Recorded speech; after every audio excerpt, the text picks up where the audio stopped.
Welcome to Turmeric and Tequila with your host, Kristen Olson. Questioning a better way, one gracefully disruptive conversation at a time.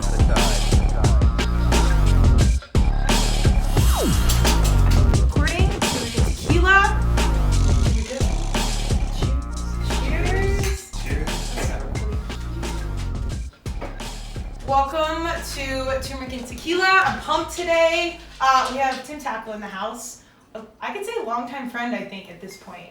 4 years? Yeah. Yeah, that's a long time. Yeah. That's a Hollywood marriage, actually. I think so. Maybe a Probably couple longer. marriages. Yeah. I said it's probably 2 or 3. So we actually were just talking about how we kind of crossed paths, which we'll get into. Yeah. But as I always do, I'm going to let you give a little bit of your background, where you're from, your journey thus far, and just dive right in. And just really quick, I'll post pictures. We are literally sipping almost full cups of tequila. so if you see this, don't think it's wine. We have street cred as of right now. This is a little more classy than the solo cups we're going to go for. With the LaCroix Chaser, let me know. Yeah. All right, so tell us, Tim is a young boy. Tim is a young boy. All right, yep. So grew up in Houston, Texas. Oh, okay, I knew it was Texas, I wasn't sure. Just south, so a little... Where Beyonce's from. Yeah. We were kind of best friends, but she forgot about me when she got big. I was going to lay that later on, but that's okay. Yeah, that's all right. We won't talk about that one. In a little town called NASA Bay. It's not really little. It's right across from NASA. So Johnson Space Center, Mission Control, in case we have a problem. Literally at the end of my street is Johnson Space Center. So grew up there until I was about 18. Ended up going to the Naval Academy. Had a different little route to get there than most people. Do I know this? I don't know. Because before this, Tim was like, kind of like, what do you want to rap about? I'm like, I'll leave it open, as anyone that listens knows. But I'm always impressed when our young kiddos can take on. My brother, I have 3 brothers, 2 military, 1 deep in lacrosse, and me and then my second brother, he tried to get into the Naval Academy. He's like incredibly smart. Got endorsed by our congressman or something. Like he did. Yeah, everybody's got to get endorsed either by a congressman, senator, or if your parents served, you're going to get a congressional or a presidential nomination. Okay, so it's a big deal. If anybody doesn't know, it's really hard. I think it's like, is it like 2% or 1% of all applicants get in or something crazy? You can probably look that up. Okay, so Tim's a big deal. But No, not at all. I'm impressed by like how at 16, 17 you can make that decision to do that. Like, yeah, it's actually that process. Yeah, it's kind of funny because grew up, I was the youngest of 3, so I have 2 older sisters. I forget, we're exact opposite. Okay. Yeah, so no older brothers. And I grew up and I was doing Boy Scouts, and that was kind of, I guess what most kids back then probably did. Did maybe? they? I don't know. My brothers didn't. I kept it a huge secret because I was so embarrassed with it. I didn't know it was always cool had enough, I had church meetings on Tuesday nights, so. Is church cool? Okay. I guess to an adolescent kid, not telling people that you're in Boy Scouts. And it was always like the weird, like looking back on it, it's why there's our pups. Animals, wild beasts go. Why you hide those kind of things. I always thought it was kind of funny because looking back now, it's almost like a badge of honor. And when I was getting the Naval Academy and talking about being an Eagle Scout, and that whole process too itself was huge and impressive, and that was a big, I think, setting point for me to get in.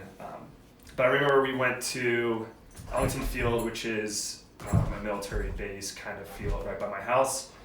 The Air Force Academy was coming there to give a talk or a seminar. So I went because all our troop went, and I sat there, and the whole time I'm like, I can't believe I'm here. It's such a waste of time. And I walked out and I turned to my dad. I was like, that was the dumbest thing ever. Like, why would I ever go to a school literally where I'm gonna wear a uniform every day? That sounds so stupid and dumb. I'm not doing that. And here I am. Universe finds a way to slap you. My dad likes to tell me that all the time. He's like, remember with it? I'm like, yeah, I do that. So that propaganda didn't work.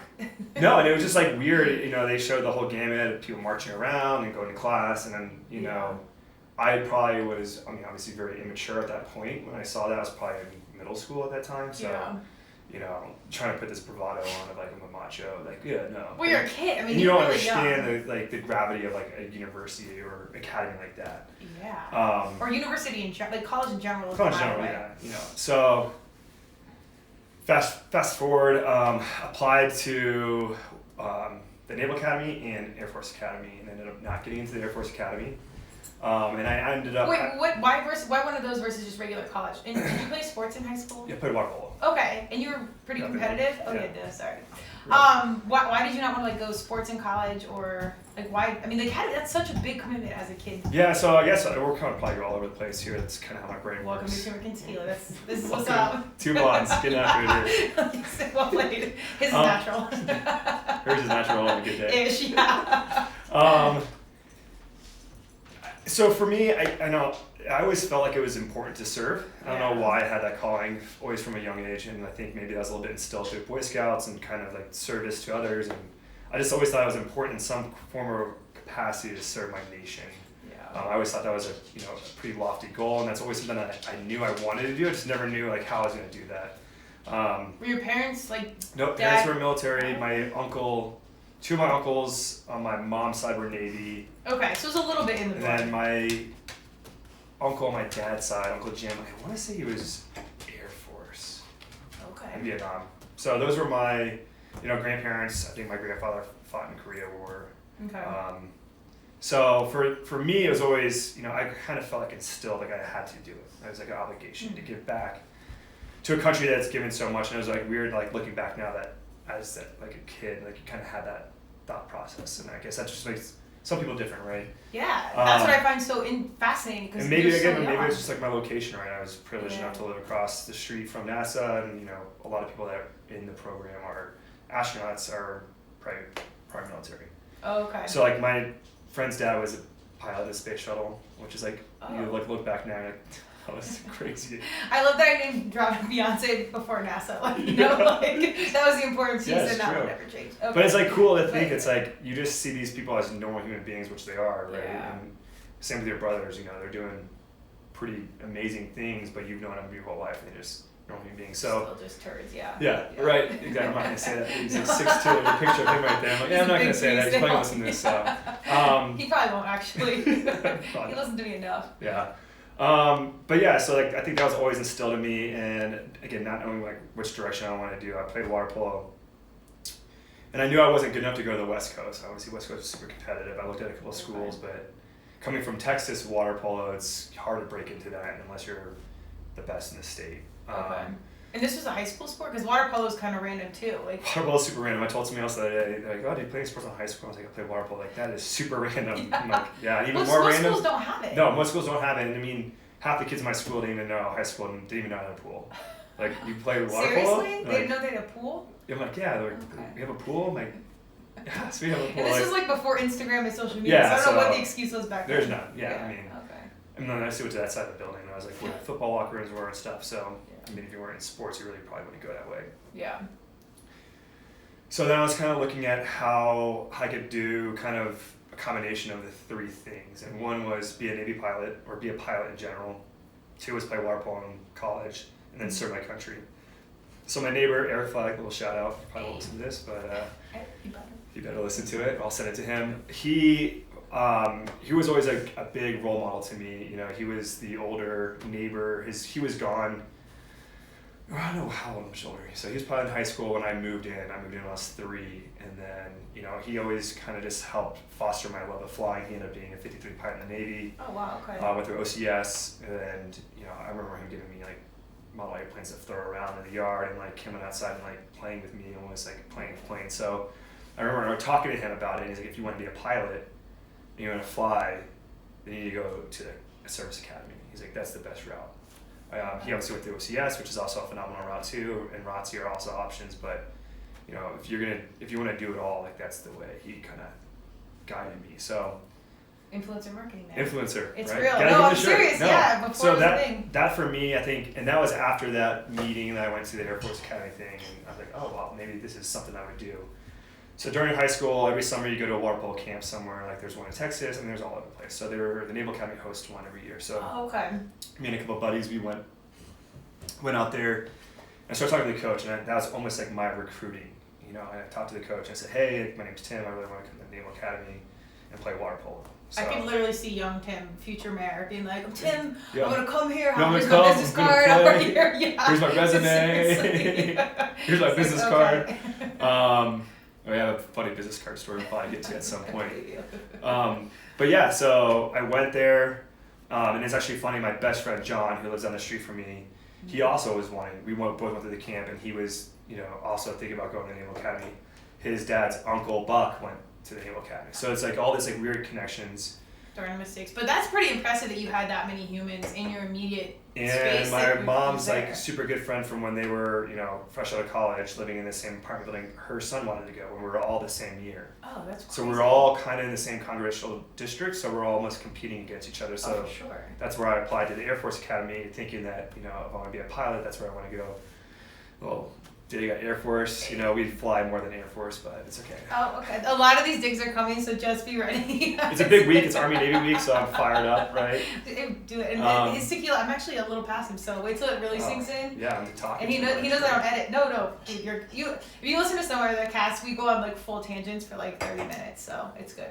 So I don't know where we're going with this. How I got to the Naval Academy. You're with your neighbors competing for a spot. Yeah, so I ended up applying to Air Force, got denied, and the Naval Academy, and reached out to the Air Force coach, and he was like, "Oh, you're not really the kind of player we're looking for." I was like, "Cool, thanks, whatever, not a big deal." I mean, did they have somebody to select from? It's not like I had a highlight reel or anything. We can help that. Yeah, we could have. I wish I grew up in this day and age. But then I ended up getting denied from the Air Force, the Naval Academy too. So I got a rejection letter. So I called the coach, and I called Mike, and I was like, "Hey, Mike, really appreciate everything you've done for me. I didn't get in. I'm gonna just go to regular college for a year. Maybe I'll reapply next year." He's like, "Hang on, throw that letter away. Let me work something." No way. So what I didn't know, there was a blue chip. So blue chip's like a varsity athlete that they're trying to get in there, and there's different feeders to get in. So if you don't get in right away, there's the Air Force or Naval Academy, or I think West Point also has one. It's a prep school. So okay, like a junior college essentially. Yeah, 5th year of high school pretty much. You're gonna take classes that you're gonna take your freshman year, but it's military oriented. So NAPS is the one that a lot of football players will go to because you can't redshirt. You play 4 years, you're in and out in 4 years. So a lot of them will go there to develop, or if your grades aren't good, or if you're coming from the fleet and you're coming to the Naval Academy, you'll go to NAPS first. Is that paid for the same? Yeah, it's paid. So you're actually, when you go to NAPS, you become an enlisted sailor for a year. Okay. So you get 1 year of enlisted pay, and it's paid for, and then you have an automatic acceptance to the Naval Academy the following year, assuming that you make your grades. And is it hard, I'm assuming, to get into NAPS? So NAPS was full for me, and they didn't have water polo there. So there's 85 preparatory schools around the country that will allow you to go there for a year and then go to the Naval Academy. Okay. So I did literally a 5th year of high school. I got a second high school diploma, and again the same thing. I just got to pass my grades and don't get in trouble. Played water polo there. Okay. I think I set the record there for the most ejections in a season. Perfect. Is that a record for Naval Academy? I hope so. To see? Yeah. Okay, you're welcome. You're welcome, guys. And then there was 4 of us there that were going to the Naval Academy. So as long as we all stayed out of trouble and got good grades, we'd have automatic bids to the academy next year. Okay. Which is kind of cool because then you kind of already know a little group before you go into your plebe year. So yeah, that's how I got in. So I actually got denied from the Naval Academy. And I don't know if I actually threw that. I want to try to find that letter. I haven't found it yet, but I want to put it next to my diploma because I think that's kind of a theme in life in general. Is like you're gonna have all these obstacles, whatever it is, and you have 2 decisions. You let that obstacle define who you are, and then you run with that, or you say, okay, that happened, great, push that to the side and move on. Yeah. And for me, it was really weird. So my friend John denied his acceptance. He ended up going to UT. Okay. Our friend Rhett got the acceptance, and then I was already blue chip for sports. So it could have been a trifecta of all 3 of us getting in a certain weird way. But it just kind of all shook out that way, so it's kind of cool. Wow. So that's, and that's like a really big lesson. Like, do you remember that moment when you felt when you got denied? Oh yeah. Your heart rips. You're a kiddo, and it's like everything you work for. There's a few colleges because I wanted to do lacrosse and not getting in, or the coach saying we don't have money for you, or whatever. Or being told you're not a good player. You don't know. You're just not good enough. Or we're not looking. For right. I think example, as much as I don't like Tom Brady, if you look at his rookie season and him at the draft, it's like if you were to pick who's going to be the greatest quarterback out of this class, no one's going to pick this kind of soft looking dude. Yeah. And here he is, arguably one of the greatest quarterbacks ever. Yeah. So I think potential is so far, sometimes overlooked. You know, just we look at each other for face value. Well, I think, and mostly like it's the outside world judging you and kind of giving you your path, but also us judging ourselves. There was that really like I remember my first year in at George Mason, we had an athletes class, which was like basically an easy A to like I think make sure we all passed. And it was great because one of the few things I remember at college, it was the I think it's Charles Swindoll poem. It's things are 90%, 10% what happens to you, 90% how you react. Yeah. And that's like it's so simple, it's so cliche, but like this whole little like writing, it's like a paragraph long, and it basically breaks it down of know how important your reaction is to things. And I think that is so incredible to have those lessons so early on. And be a mature enough kiddo to like absorb it, kind of break down, get it back together, and then go back out there is a big deal. I think the other missing piece that we didn't talk about for me, the catalyst to go and serve was 9/11. Okay. Like, I remember. When were you born? 85. So how old were you when not one for math? When 9/11 happened? I know. Mortgage lender. Yeah, look at like calculator. Where are you? Oh, it's on my phone. Tag along. Subliminal messaging. So were you in high school then? So I was a sophomore. I think I was a sophomore, and I was in. I want to say I was in like health class. Okay. And I remember like they came across obviously Port of Houston's a high target. Texas City, all the oil refineries, high target. NASA obviously a very high target as well. Getting after it. Don't worry Love about it. Yeah. Patriots over there. Go ahead, girl. Yeah. Get it. So I just remember, I mean, it was just like this weird, eerie feeling where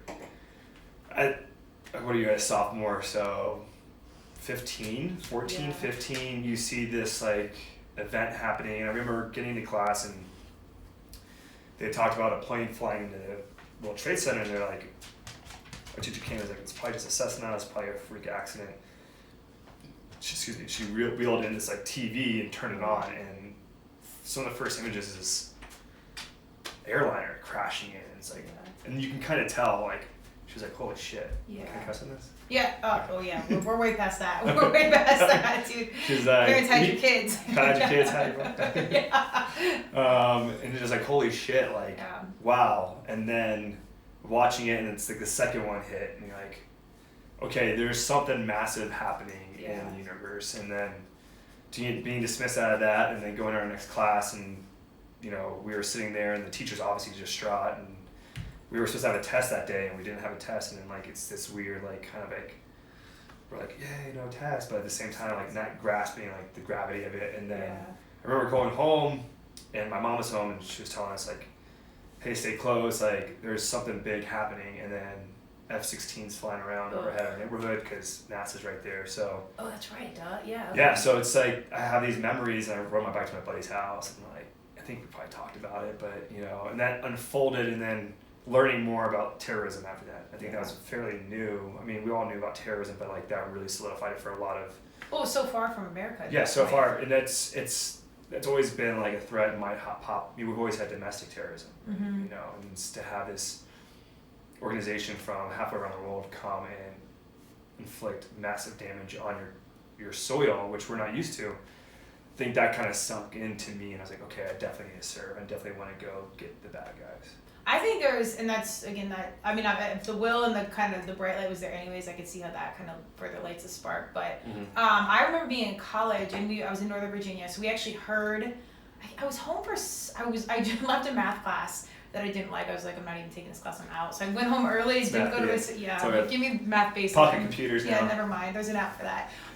So I left early, and me and my 3 roommates, 2 soccer girls, and 1 lacrosse teammate. We were all sitting on the couch, and we actually heard the plane hit the Pentagon. We could hear it from in Northern Virginia. Oh shit! And I mean, it was kind of mind blowing. Then one of my roommates, soccer girl, was from New York, so she was freaking out because her family, and she was upstate New York, but still, it was I think such a pivot point in most Americans' lives of like we are no longer in fluffy land of like everything's away from us. Like well, that's I think America in itself, we do a good job of doing that, right? Yeah, absolutely. There's the general population. We all obviously now have been pretty engrossed in violence now. Yeah. But for the most part, like fat, dumb, and happy, right? Yeah. You know, keep everybody fat, dumb, and happy. Well, that's like what our service humans have provided for us. And that's the point.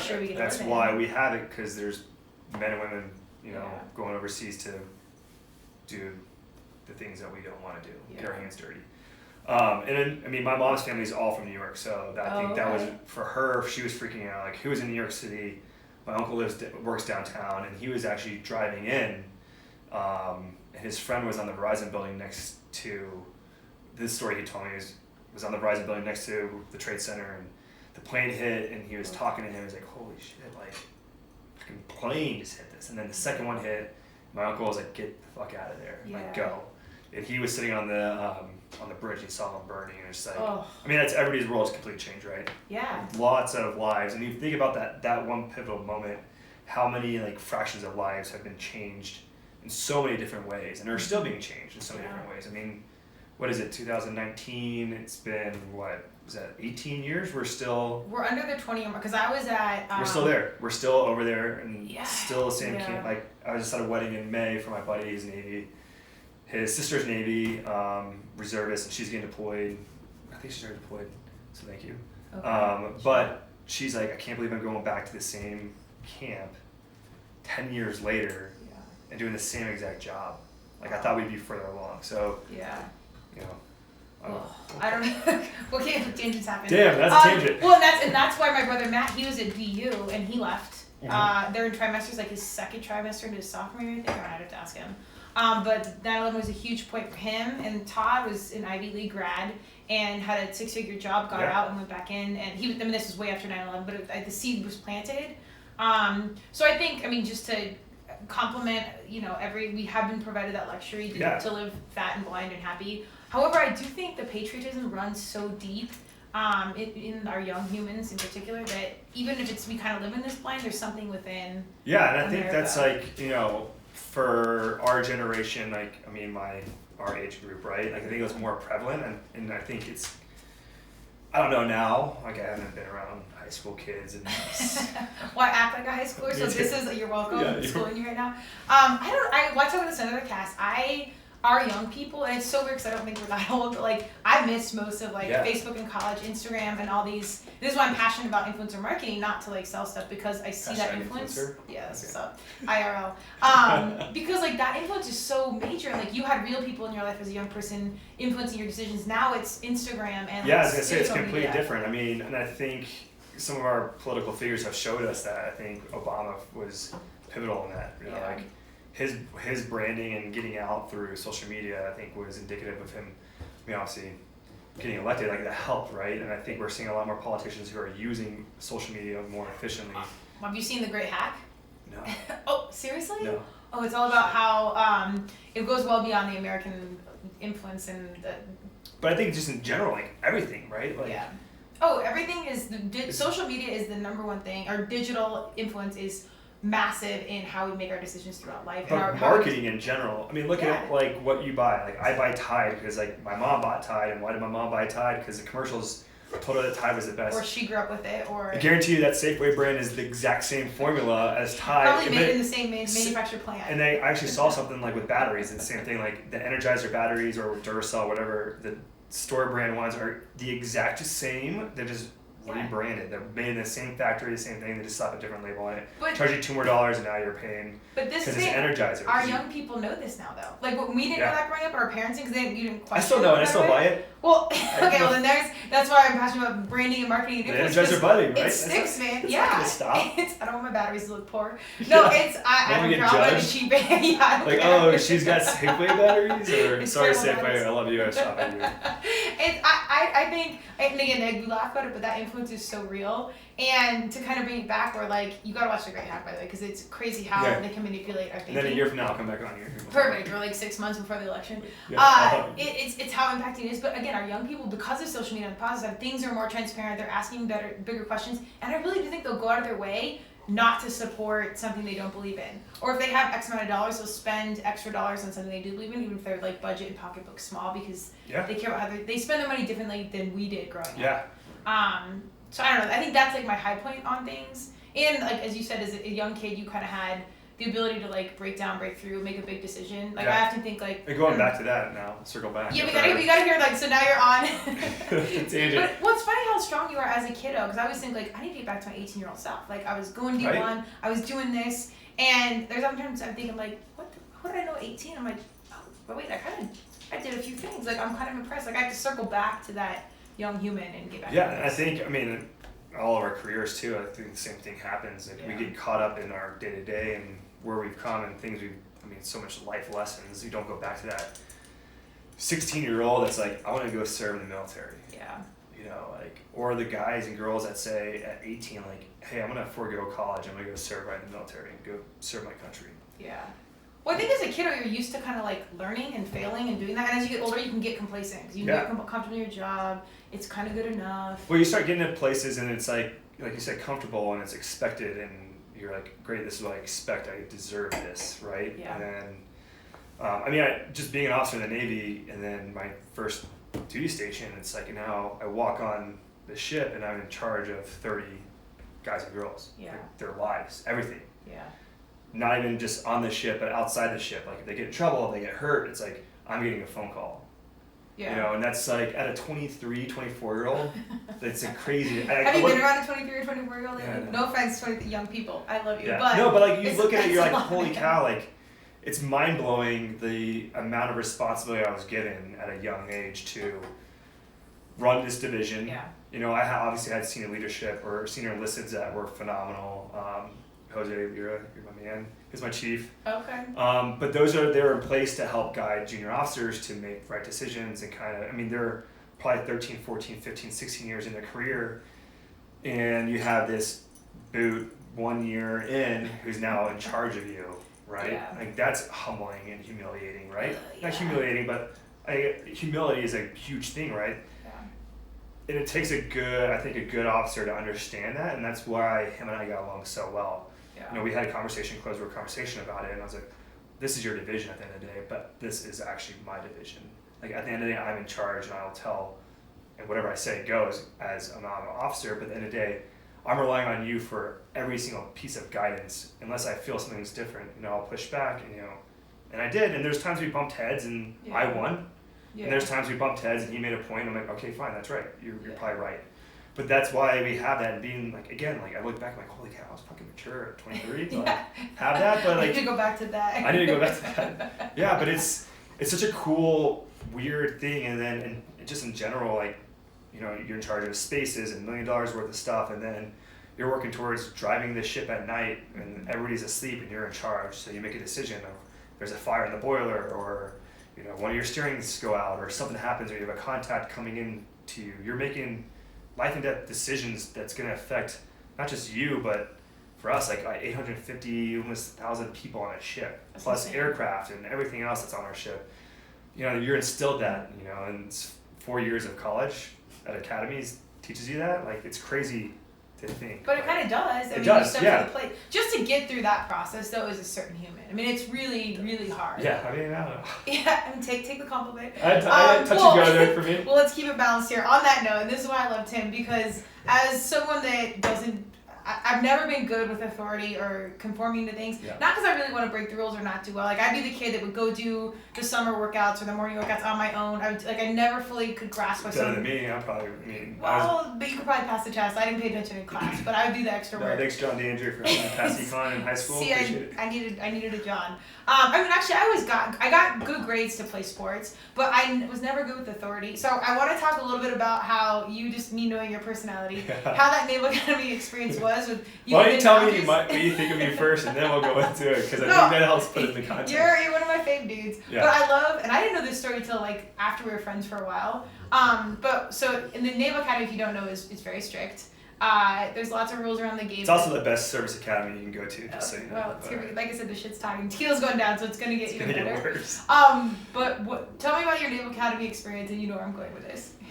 Yeah. Whatever you can share. Yeah, so, He's literally body language. We're videoing clipping. Turmeric and tequila here at its finest. Yeah, I was trying to see what her opinion and first impressions of me. How about that? I'll go back to that. First impressions of me. When we had tequila at a little coffee shop off of 32nd Street. That was. I should say first impressions of me because I was like. Well, I want you to say tequila soda. Yeah. Then I got a tequila soda, but I want you to, because I think that's gonna help. Preface this whole story. Preface the whole my times I got in trouble with the cat. Well, friend of a friend, and we'll get into this because I'm talking about Travis Minion Foundation, but Fellow fitness friend that he worked with at the time. I trained at the same gym. He connected us because we were doing something philanthropic. Yeah, I was wearing a 9/11 Heroes Run shirt for the Travis Community Foundation, which I volunteered with in San Diego, and then we attempted to get it off the ground here, and it was just a lot. We are. Well, thank goodness there was a girl in Colorado Springs that crushed it. She crushed it. We were just there to kind of support. We were trying to support her Colorado Springs run, and then hopefully bring it to Denver, and I'm gonna be honest, we failed at doing that, but it was just like so much going on. The permits was a whole thing. You had to do like a year permit. There was a lot of there was a you lot couldn't that get done. we just couldn't get through, and it wasn't a matter of everybody's gonna say, well, just find the yes, which I always say. Yeah. There was like no yes. There was zero. Well, because Colorado is like Denver's tapped out with runs, but regardless, it was. So that's how we got connected. was kind of leading that out. Yeah, so I ran into this guy at the gym, and he's like, you need to meet my friend Kristen if you know about the Travis Manion and Brendan Looney. Which if you don't know their story, it's pretty incredible, and I recommend you looking it up a little bit. Their wives just wrote a book, actually, and it was on the Today Show. Yeah. Lisa read the book, my friend. Anyways, I knew him in college, not well, but one of my teammates dated a Naval Academy grad, and we did parties and stuff with the whole wrestling team. So we actually knew Travis, and we'll save those stories for another but another time, maybe. So then he's like, you need to meet this girl, Kristen. It's funny because she knows TJ as TJ, and I was like, no, his name's Micah. Yeah. So he has many names. Many TJ? names. Yeah, you guys. Okay. Him and Madonna. Go ahead. So we met for tequila, and then that's why I just want to know, like, kind of. So my first impression, Tim is like and I think at that point I was. I'm trying to fluff myself, but I just want to. I think he is. This is why I like him. Any day's a good day for a compliment. Yeah. I have another friend that says I'm like, oh, you're on that compliment diet, aren't you? Because he just like he's compliments. You need a few compliments these days, right? Tell me how good I look. I think at that point I was, 5 or 6 years into my quote unquote career. And I take a lot of meetings, so I sit with a lot of humans, and I love that part of it because I'm a people person at heart, and I love seeing the realness in it. And right from the get-go, he's super outgoing, comfortable, like just way kicked back. I think when you said Naval Academy, I was like, oh, really? Do you think I think I'm going like rule follower, like straight-laced. No, I didn't. I mean, I think you were in like a button-up like business shirt. Okay. You were coming from corporate world. Yeah. And you were doing sponsorships at the time, so I was kind of like, that's not super corporate-y. Yeah. Like if you were like, oh, I'm finance and I'm like crunch numbers, I'm an accountant or whatever, I'm like, ugh. This guy's a nerd. Yeah, well, Sorry. no, but like, you didn't strike me as like a Naval Academy human. But then again, I know a lot of those guys, so it's not like you can't judge a book by its cover. One of my master chiefs on the ship, he asked me one day, he's like, where'd you go to school? And I was like, the Naval Academy. He's like, holy shit, what? We have a bad rap out there, they're called ring knockers. Yeah, so I'll just, I guess, get into it. I'm a bad person to ask because I see so many humans, so I have different judgments than I think that most. So maybe people think you're a rule follower, but I didn't get that vibe. Yeah, I mean, I try to be, right? Maybe. Do you, though? No. Okay, continue on with the story. We'll let the audience judge. Yeah, no. Yeah. So obviously the academy is really weird, right? It's we call it the Brigade of Midshipmen, and then there's 2 regiments, and then in each regiment there's 3 battalions, and in each battalion there's 5 companies. And if you can't follow this, keep in mind I have 2 brothers in the military, and I still can't fully comprehend this, but most people. So then each company is made up of platoons, squads, and then all grades. So freshman, sophomore, junior, senior. So plebes. Plebe is a new person, right? Yeah. Okay. So your first year, you're a plebe. You have like no life. You're controlled. You're sitting on the front 3 inches of your chair at every meal. You have to know 3 meals in advance. You have to know articles each morning before you go. Every morning you're out on, we call it the deck in the Navy. You're on the deck and you're doing chow calls where you're spewing off time until noon, until whatever formation you're going to. Okay. The menu for noon, evening, morning meal, and then, I would have died. those are called chow calls. Okay. So you're doing those every day. You crushed all those.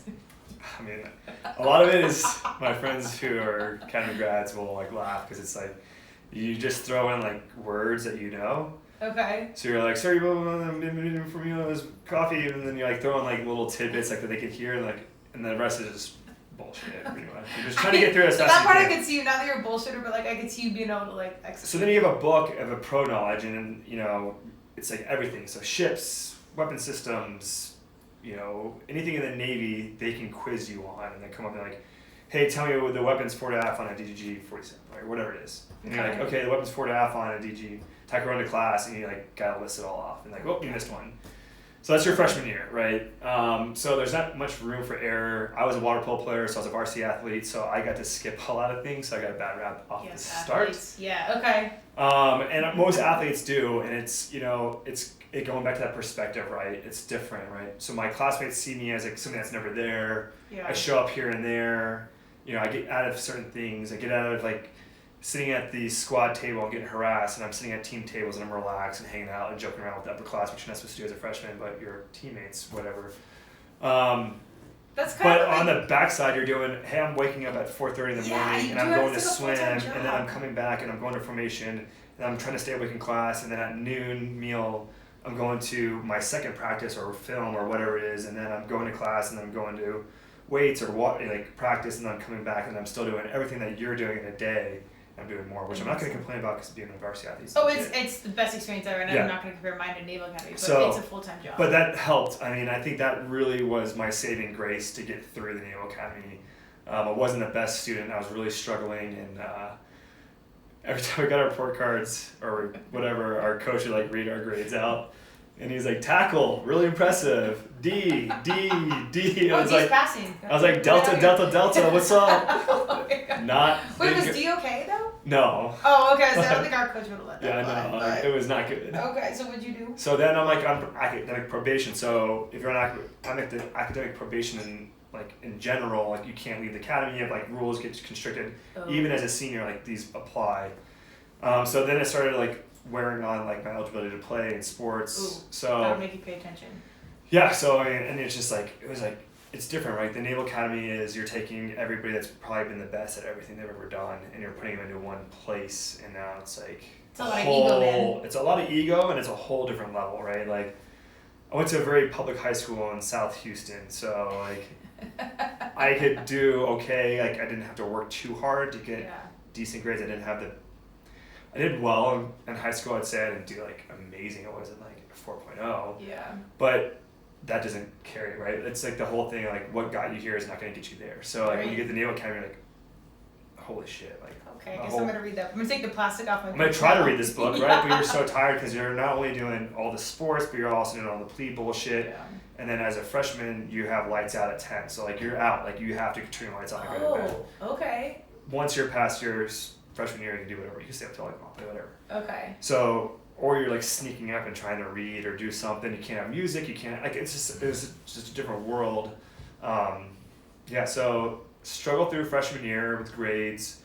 I was unsat, which means I didn't have passing grades. So then that took away if we got a free weekend for a football game win, I couldn't do that or stuff like that. So okay, that'd make you crazy. Yeah, so a lot of your time is spent there, but as a varsity athlete, I was allowed to leave because I got to go travel and go to Bucknell, Princeton and stuff and play sports. So I had my out, right? Okay. So I get through my freshman year, barely. My chemistry teacher loved me and she hooked me up. Yeah, girl. Professor Lenny Pratt, thank you.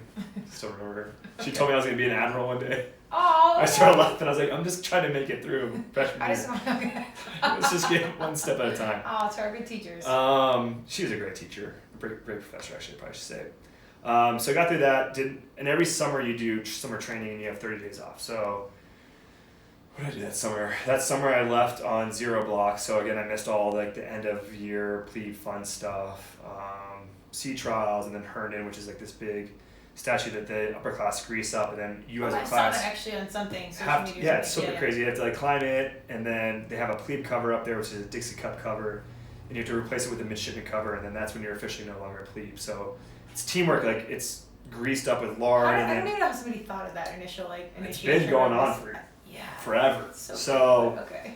I missed that, which actually I'm kind of bummed at. Those are things I look back and I was I kind of wish I was on that and did that, but instead I flew to Crete, and we took a ship back from there to back to Norfolk, and part of that is you follow around enlisted and learn how they live in their life, and you toe the line with them, which I think is a really important lesson that you don't really think about. It's as an officer, my whole thing was I'm never going to ask anybody to do anything that I've never done myself. Yeah. I've kind of just taken that through life, right?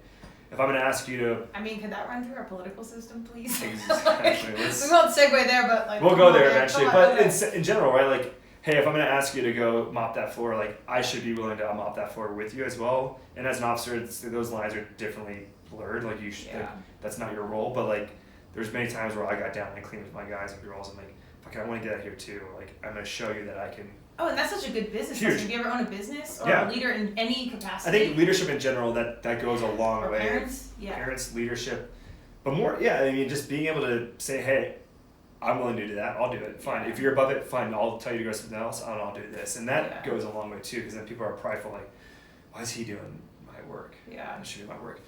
So I think that was really cool. I mean, and just like seeing how they live, and then you can kind of appreciate where you're going to be going, right? And the gravity of the next 3 years to become an officer and lead them. Like that person that I ran around with for that summer could have been a sailor that I was in charge of 4 years later. Yeah. And so that's, I mean, not to interrupt your flow, but that's, I mean, literally you don't know if when you're working with somebody, if like a younger person then it comes back goes back up, like it's an easy way up and it's a hard way down or so whatever they say, like careful. But just in general, like I think, again, back to like lessons learned of just in life, like you never know who you're talking to and you never know who you're going to run into and where they're going to come back in your life. Yeah. You know, you could be talking to somebody in line and you can treat them like shit, and the next day you're interviewing and that's your boss. You're trying to interview for a job. Like, oh, hey, I just met you in line yesterday. You were kind of a dick and I'm not going to hire you. So be a good I think person. that fits so in line with your personality, though. I could see you just being like the grades things, like whatevs. It's not really important, but like the real skill set and like treating people a certain way. Not from a genuine space of like it's going to come back, but more just like it's all good. I exist in humble space all the time because you know, I think that genuinely stems from your heart, like that's who you are. Yeah. But for that to be reinforced through your experience, like, it's huge. But I think, and then that kind of translates through my Naval Academy experience and kind of things that I ran with in general. So got to this summer, I'm trying to think of when I got in trouble the first time. I didn't know this till way later. This is probably why we're friends, because like different journeys, but I think equal approach to any sort of boundaries. I think it's sophomore year. So like 5 seconds after. So getting out of the really hard year. Getting out of the really hard year, finally done, sick, great. I make it to my sophomore year. You know, you're a youngster, so you kind of have a little bit of swagger. You're like, your role as a youngster is you're mentoring the plebes. So like you're allowed to have a more friendly relationship with the freshmen and plebes and as a sophomore. As a sophomore, because they're coming to you for guidance and help, and that's kind of your role. Is like, hey, this is how you navigate the company or how you act. And I hope you have a little empathy for them because you just got out. Yeah, exactly. So you have a lot. I mean, actually, it's kind of funny because like some of your classmates are like dickheads, and they're like, dude, stop! Like you were just crying like 4 months ago. Yeah. So stop being an asshole. Those are those people in high school that like and you just know that, and they want to whoop on people. And you know that guy's gonna be a person or a guy or girl for the rest of their life. Yeah. Exactly. So my birthday, September 5th. My friend John LaGrue, it's his birthday. Maybe it's my junior year. Shit, I'm trying to think because no, it had to been sophomore year, right? How many times can you get in trouble before it's like? I mean, I pushed the limit for sure. I was gonna say, okay. My third time, I was like, a lot. Naval Academy. I think the third time I probably should have been. No, the third time I'll get to that. I was not. It's not my fault. Okay. Not my fault. This is Shai would say. I'm not. Shai says it. I'm not here to judge. How old are you? 21. Is that sophomore year? No, like normal. I think some people. Well, it depends on how old you are. If you started when you started in like elementary school, but 21, 22, I think most people are graduating. I had a fifth year, and I was 23, and I was old for my grade. So I must have been a junior then. The first time I got in trouble. Okay. Mike Bell. Probably tell me his memory. I like that you know all these names, by the way. Yeah, of course. These are my brothers. I feel you. So it had to been. Okay, so I was 85. So. You couldn't have been more than 22. So I would have been 21. Because you did the first year. Yeah, so I came into the Naval Academy in 05, 06 was my freshman year. Okay. So 06, 07, so it would have been 06. Either way. I mean, I'm trying to do the math here. Yeah, so. No, it was my junior year. Sorry. So it was my junior year. Because I was 22 at that time. And my classmates were just turning 21. So we went out for my buddy John's 21st birthday. We all get fucked up, right? Like. Could you guys party? I mean, we actually went to the wrestler's house. I don't know if I can say this or not. And held our lacrosse, not initiation, but like welcome party to our younger freshmen. So that's not allowed either. So you're not supposed to have like a house or whatever. But because all 4 years you live in the academy. I mean, not you live at the academy. You live in Bancroft Hall. So largest dormitory in the world. Everybody lives in the same place. Like I've seen it because you can go see it if you're You in can go see it, Maryland. yeah. And you're not allowed to have an outside apartment or anything, but like parents will buy or rent out houses for their kids for this year. Okay. So they have a place to go like after on the weekends and like a safe place. Like, because at the end of the day, if you don't, and at the academy, Is there a lot of like wealthy kids that are there? No, I mean no. Oh, okay. It's like, I don't know. I'm I just. mean farm. I mean, the kid in my company like. I think his name is Tim Aducia. I think it was just the funniest thing. Like it was our freshman year, and he came back from Christmas break, and he's like, we were talking about it, and I'm gonna ruin the numbers. I'm just gonna use a low number because he goes from a small, like when I said like Indiana town. Callie, please don't knock that. The dog trying to cut it. It's a K animal. Callie girl's here, but he came back. And like, tell us something interesting about your summer or your Christmas break. And he's like, I'm from Prairie View, Indiana. I think it's Prairie View, Indiana. We can fact check that later. And he's like, I come from a population of 850.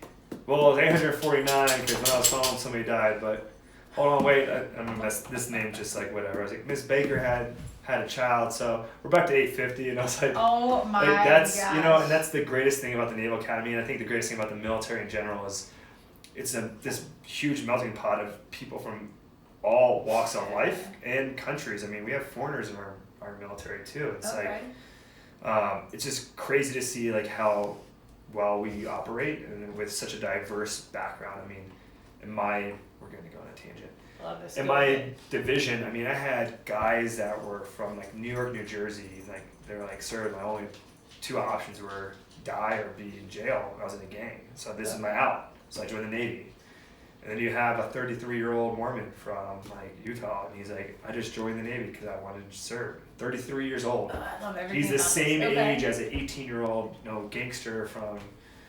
Yeah. I mean, that guy, if you were prejudiced or prejudge, you're like, this guy's probably gonna be a hard person to deal with. Right. Probably one of my hardest workers, my best person I could rely on. I'm like, Traps, hey, what do we need to do? And he's like, sir, boom, boom, boom. He knew everything and it goes back to again, like I think it's just like work ethic too. It's like I have such a great opportunity ahead of me. Like I never had this. Like I was never gonna have this, right? Like I came from the streets, and now I have a paycheck every 2 weeks. I got a place to live. I got clothes on my back. I got responsibility. I'm in charge of stuff.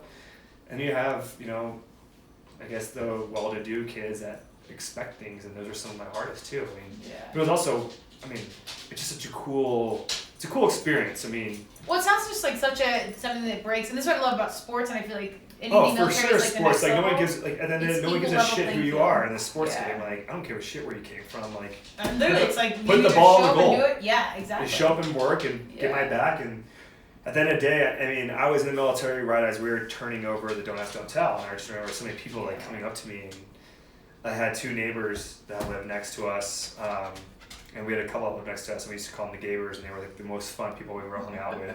And they called themselves the Gabers too, so it's not like, but like, I don't think I've ever gotten more drunk with them. Like they got me fucked up, but like, I remember like we were hammered one night, and one of the guys, he like turned to me and he's like, hey, like, what's your take on Don't Ask, Don't Tell? I'm sure they're curious what everybody thought, because you think like super deep. And I was like, I'm pretty fucked up right now, so if I say anything wrong, I'm sorry. But I was like, honestly, at the end of the day, I don't care. Yeah. Like, I don't care your orientation, color, creed, whatever. Like all we care about, and at least that's how I perceived it, and I think most people perceive it, and I kind of feel like that's how America's turning back to. Is like I don't care where you came from, what you do, where you are. Like I just want you to do good. Do what you like any other job. Like, can you perform the task? Show up to your job. Yeah. You go home, you can do whatever. Like I don't want you to know what I do. Like you don't need to know like what I do. think how social issues if you can come to the table, and then I've been like geeking out on documentaries just because I know I'm doing these casts, and I gotta know a lot, and I still don't know a lot. And the more I learn, I'm like, shit, I don't know. I gotta catch up on tequila too. But it's overwhelming how much you need to know. But it kind of comes back to this base layer of like, why are we talking about this? I don't care who you do, why you do it, whatever. You show up, you do a task, you don't harm humans. Have your life. Yeah, just like you said, I don't need to share my life, you don't need to share yours. Just do what you want to do. And if you want support in that or come to me as another human and you want to talk about it, that's fine. That has nothing to do with our professional space. No, like, and I think why does that even matter? Yeah, I mean, it goes back to like, you know who you're talking to, right? Like the gravity of a 14-year-old saying he or she wants to join the military, right? Or he or she wants to start a company, or he or she wants to do a nonprofit. Like, I think that's so cool, and it's like no one can tell you no, right? Like the human will to do And the American spirit, I think in general, like it's so powerful. Yeah. Well, I think we saw that if there's any somewhat silver lining to 9/11, and I'm careful when I say that, of seeing like this pride and these breakdown of these artificial barriers of like, we are actually united. People do care. We get through. We kind of cut through the bullshit. I know some of that's. But the sad thing is, like, it takes something like that. I know. Right? I know. Like we just had the Pensacola shooting, right? You know, again, a lot of questions raised because it was Saudis that we vetted to bring in to train with us, and they shot us up. And it's like, now we're taking this one person's like motives that he wrote down on a piece of paper for whatever reason. We don't know, right? He's dead, and we're gonna read those and take those into like, okay, this is what he's mad at us for. We're a hateful country and this, that, and the other. But like, then you start peeling the layers of like their country too. And you're like, well, I mean. But I think our young what about people that see reporter that saying, went missing? Yeah, you can't You know, put it's one like, stuff on one person. Exactly. To be an entire representation Yeah. of. I mean, even Eminem was like, I don't want to be a role model, even though he wore a lit up sweatshirt that said role model. Like, you can't take one person and I don't let want to them be an influencer, but I'm wearing an influencer. Right. Like, Well, yeah. there's. I mean, I'm also an asshole. Hashtag but, go buy that. Yeah. I'm gonna wear one too. I'll send you one. It's like, I mean, you can't like put unnecessary. I do think as a person, if you're on the microphone, which we literally are, or you have any point of like opportunity where you are influenced, I do think you should take responsibility within that. But not everyone does. You have a So responsibility, can't right? put Like that- you have a responsibility as if you're going out there to just talk about something like we're doing here. But not everyone's you're going to be- do that. No. I completely agree with you. But so then, as a consumer of anything digital or a person in life, you got to know that they may not be a brand ambassador for all Republicans, for all Right, and people I think of that's. color, I for think all, that's. like you can't put that God, on we're one going person. fucking tangent. I told you, man, it happens, man. This is the two. So we were talking about me getting in trouble, but Yeah, we'll, so I back guess to- we'll go back to that Yeah. maybe. Go back Because to- I think this we'll was a get back point we wanted to talk about at some point too. But just going back to like, I think that like in general, like the Naval Academy, each company is different and governed different ways because you have a company officer and you have a senior enlisted at each company, then you have midshipman leadership as well. So that kind of surprised me because everything from an outsider's perspective, as a civilian, like super civilian for this, it seems very like a well-oiled machine. Like, very you well. don't- I mean, it is. Yeah. I mean, in all intents and purposes, but it's like, for instance, my first time I got in trouble. So I got in trouble. I was 22. I like that you know the age on this one, but you didn't know the That's other ones. pretty Right? Yeah. Don't touch the mic, Tim. I was Fine. pretty drunk, so we went out for my buddy's 21st birthday, and the thing was, we actually had a plan in place. We had. Every good story starts with that. Literally, we're not getting drunk tonight. No, it was 50 minutes later. definitely, we were getting hammered. So this was right around the funny video, Jaeger Bombs. Do you remember that video? No. Oh my was I gosh. too old for this? God No, damn it was like this guy that just walked around and was like, Jaeger Bombs, Jaeger Bombs, Jaeger Bombs. So. Oh, that was my best friend Amanda carry on in college. So we went out, and one of our friends, Joe, my best friend Joe Choi. Oh, I met Joe. You met My Joe? dude. My dude, Joe. Joe, he needs to come back. I missed He Joe. needs to come out here. He should come out here. Yes, He Joe. will come out live, here. my dude. Okay. No, we'll get you on the podcast. Yeah, that's what's up. So we're like, hey, you're kind of our like keeping us in line to make sure that we.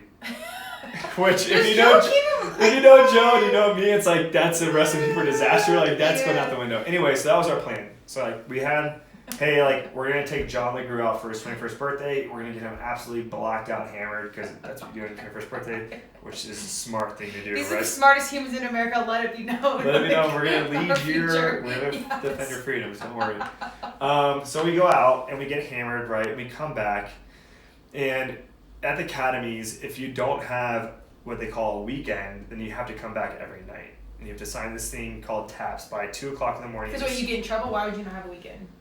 So every class, so freshman, sophomore, junior, senior, you have a certain amount of weekends per semester that you can use to get out. And Got leave it. Okay. Monday through. So So freshman like year. your PTO. Yep, freshman year, you're only allowed to leave Sunday for like 5 hours to go to church. Because, like, right, you know, What was a church for 5 hours? Is that a thing? on Sunday? Yeah. I don't know, like, I yeah. don't know. You We go to played church for sports, that. man. Yeah. And we never did So, church. like, that's the thing. It's like, Okay. okay, great. If your service isn't on the academy grounds, you have the opportunity to go out. So I think it was like from 10 to 10 on Sunday, you can leave. Everyone's really Freshman. Got it. Okay. Sophomore year, you get Saturdays, Sundays off. So that means Friday you're staying, and then Saturday through Sunday you can leave. And if you have a weekend, you can take Saturday night through Sunday night and come back Sunday. Okay. Sophomores or juniors, second class at the Naval Academy, you can have Friday, Saturday, Sunday off. So you can go out Friday night, you can come back, you can go out Saturday all day, doesn't matter, come back by a certain time, it's the same thing. Sunday every night, everybody's back at the same time. Okay. If you have a weekend as a junior, you can have Friday night to Saturday night to Sunday night. Are we? No, you're good. Yeah. No. I'm just turning your mic up a little bit. You're good though. And then senior year, first year, you can have Thursday night out, but you can't stay out Thursday to Friday because you have class.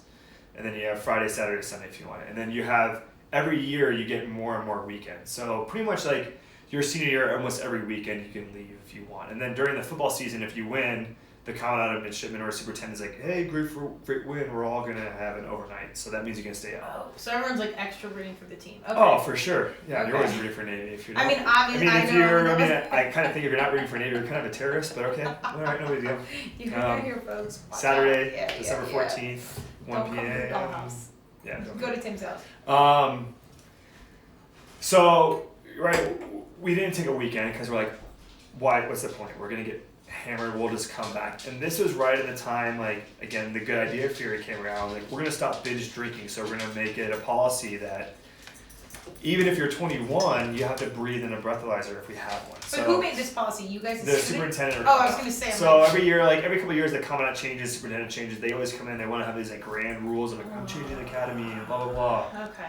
So they came in. They said we're going to stop binge drinking. We're going to help curb this, which I disagree with because. Well, you need to know the definition of binge drinking. Let's just start there. So Just that's like probably more than pounding 2 drinks. Oh, okay.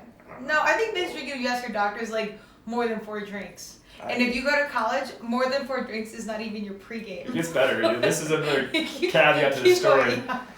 So it's in my opinion, looking even at that age, is like that's super dumb because this is the point in time where you'd want your future leaders of America to figure out their limits first off and Yeah. in a safe place where they know that they can come back to and say, hey, I got too fucked up, can somebody take care of me, right? In a PR and you fashion, have yes. so many people to take care of you, right? Or you Because you know it's happening no matter what. and that's the problem is like if you don't, then same thing like when you're in high school and your parents are strict and you go to college and you're like, I have all this freedom, like no one's here to tell me what to do. Same thing with the service academies, like if you have all these rules and regulations, by the time you graduate and you get to the fleet, now you're making a shit ton of money as an ensign, right? Like you're making a ton of money and you're just boozing. You have no, I don't gotta go home at night. Like, Yeah. so I think it's like a bad precedent we set. Like, let us make mistakes. That's the whole point. It's like a laboratory. Let us make mistakes and blow things up, and then like, if it's egregious, you slap our hand and you teach us the That's ways. like parental responsibilities. Right. I remember my dad being like, I wish you guys got in trouble more. And I was like, we I just know. don't get Well, caught. I learned as the youngest Actually, sister really to, well, like, yeah. what to do. Well, see, I was the oldest, so I got reprimanded Yeah. most. And I still didn't do bad things. But anyways, I just think the overall thought process is similar. Like, Yeah. you let a wild beast go run until it Yeah. gets nipped by another animal, and then it learns its boundaries. Like and comes dogs, back like you in. take your dog to the dog park and it's gonna be an asshole to somebody else's dog. You're like, no, let it A happen. dog Like, smokes it. and then you're like, hopefully you learn a lesson. Maybe they don't. I don't know. So anyway, so we go out, we get hammered, we come back. We all make it back fine, like no trouble. We didn't break any rules. You got to your rooms, you got into bed. I got through first. I went through, and then I guess John. Wait, did you like sneak in or something? No, I mean, I had to go through it. I had to show my ID, through the checkpoint to get back in the Naval Academy. Oh, so you have to at least be like walking and not. Oh yeah, I mean, doing but shit. like, come on, like we're college kids. Like, there's Yeah, sailors. Come yeah. on, like we're all sailors. Let's be real here.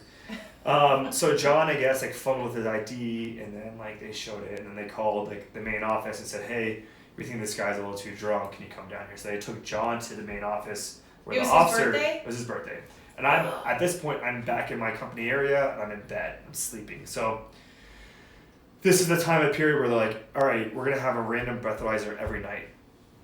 So Wait, what's the rule? No alcohol or under the legal limit, or what's the rule? So this is the caveat to it, right? Like I'm 22, so Yeah. everybody has to breathe, right? So if you're back, doesn't matter how old you are, you breathe in the breathalyzer, and they're like, if you're above a 0.16, you're in trouble. 0.1. Oh, that's a little liberty there, though. That's like. If you're above a 0.18, you get a slap on the hand. Dude, oh my god. Okay. So But I know. so how Tim gets out of bed, like I'm like passed the fuck out, and I get shooken up, like, and this guy's like, hey, you gotta come breathe. It's a breathalyzer. We got pinged at this point, so. I made it back. I signed taps. Good to go. I'm back in my bed. I'm sleeping, and I wake up and I'm like, I'm not gonna pass.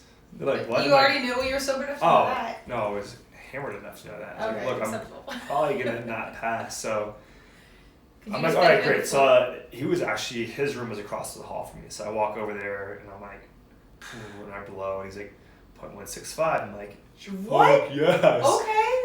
was like, yeah, that's a good score. I'm in trouble. It's a D plus, Tommy. Good D job. plus. Yeah. Great job. So then I'm like, all right, shit, like I'm in trouble. I already knew I was in trouble. So I was like, all right, what am I doing? So like, I started doing sprints in the hallway. Like that night? Like that night, doing push-ups, wait, sprints. they punish you like that second? They're like, you need to, by this time, try to blow below a 0.16. Oh, but no, the only time. I mean, this is basic here. Okay. So then I go to the bathroom, I'm eating bread, I'm throwing up, I'm trying to I'm pulling the trigger. No, that's not going to change anything. Actually, I think I blew like a 0.16, and then I came back and I blew a 0.615, and I was like, okay.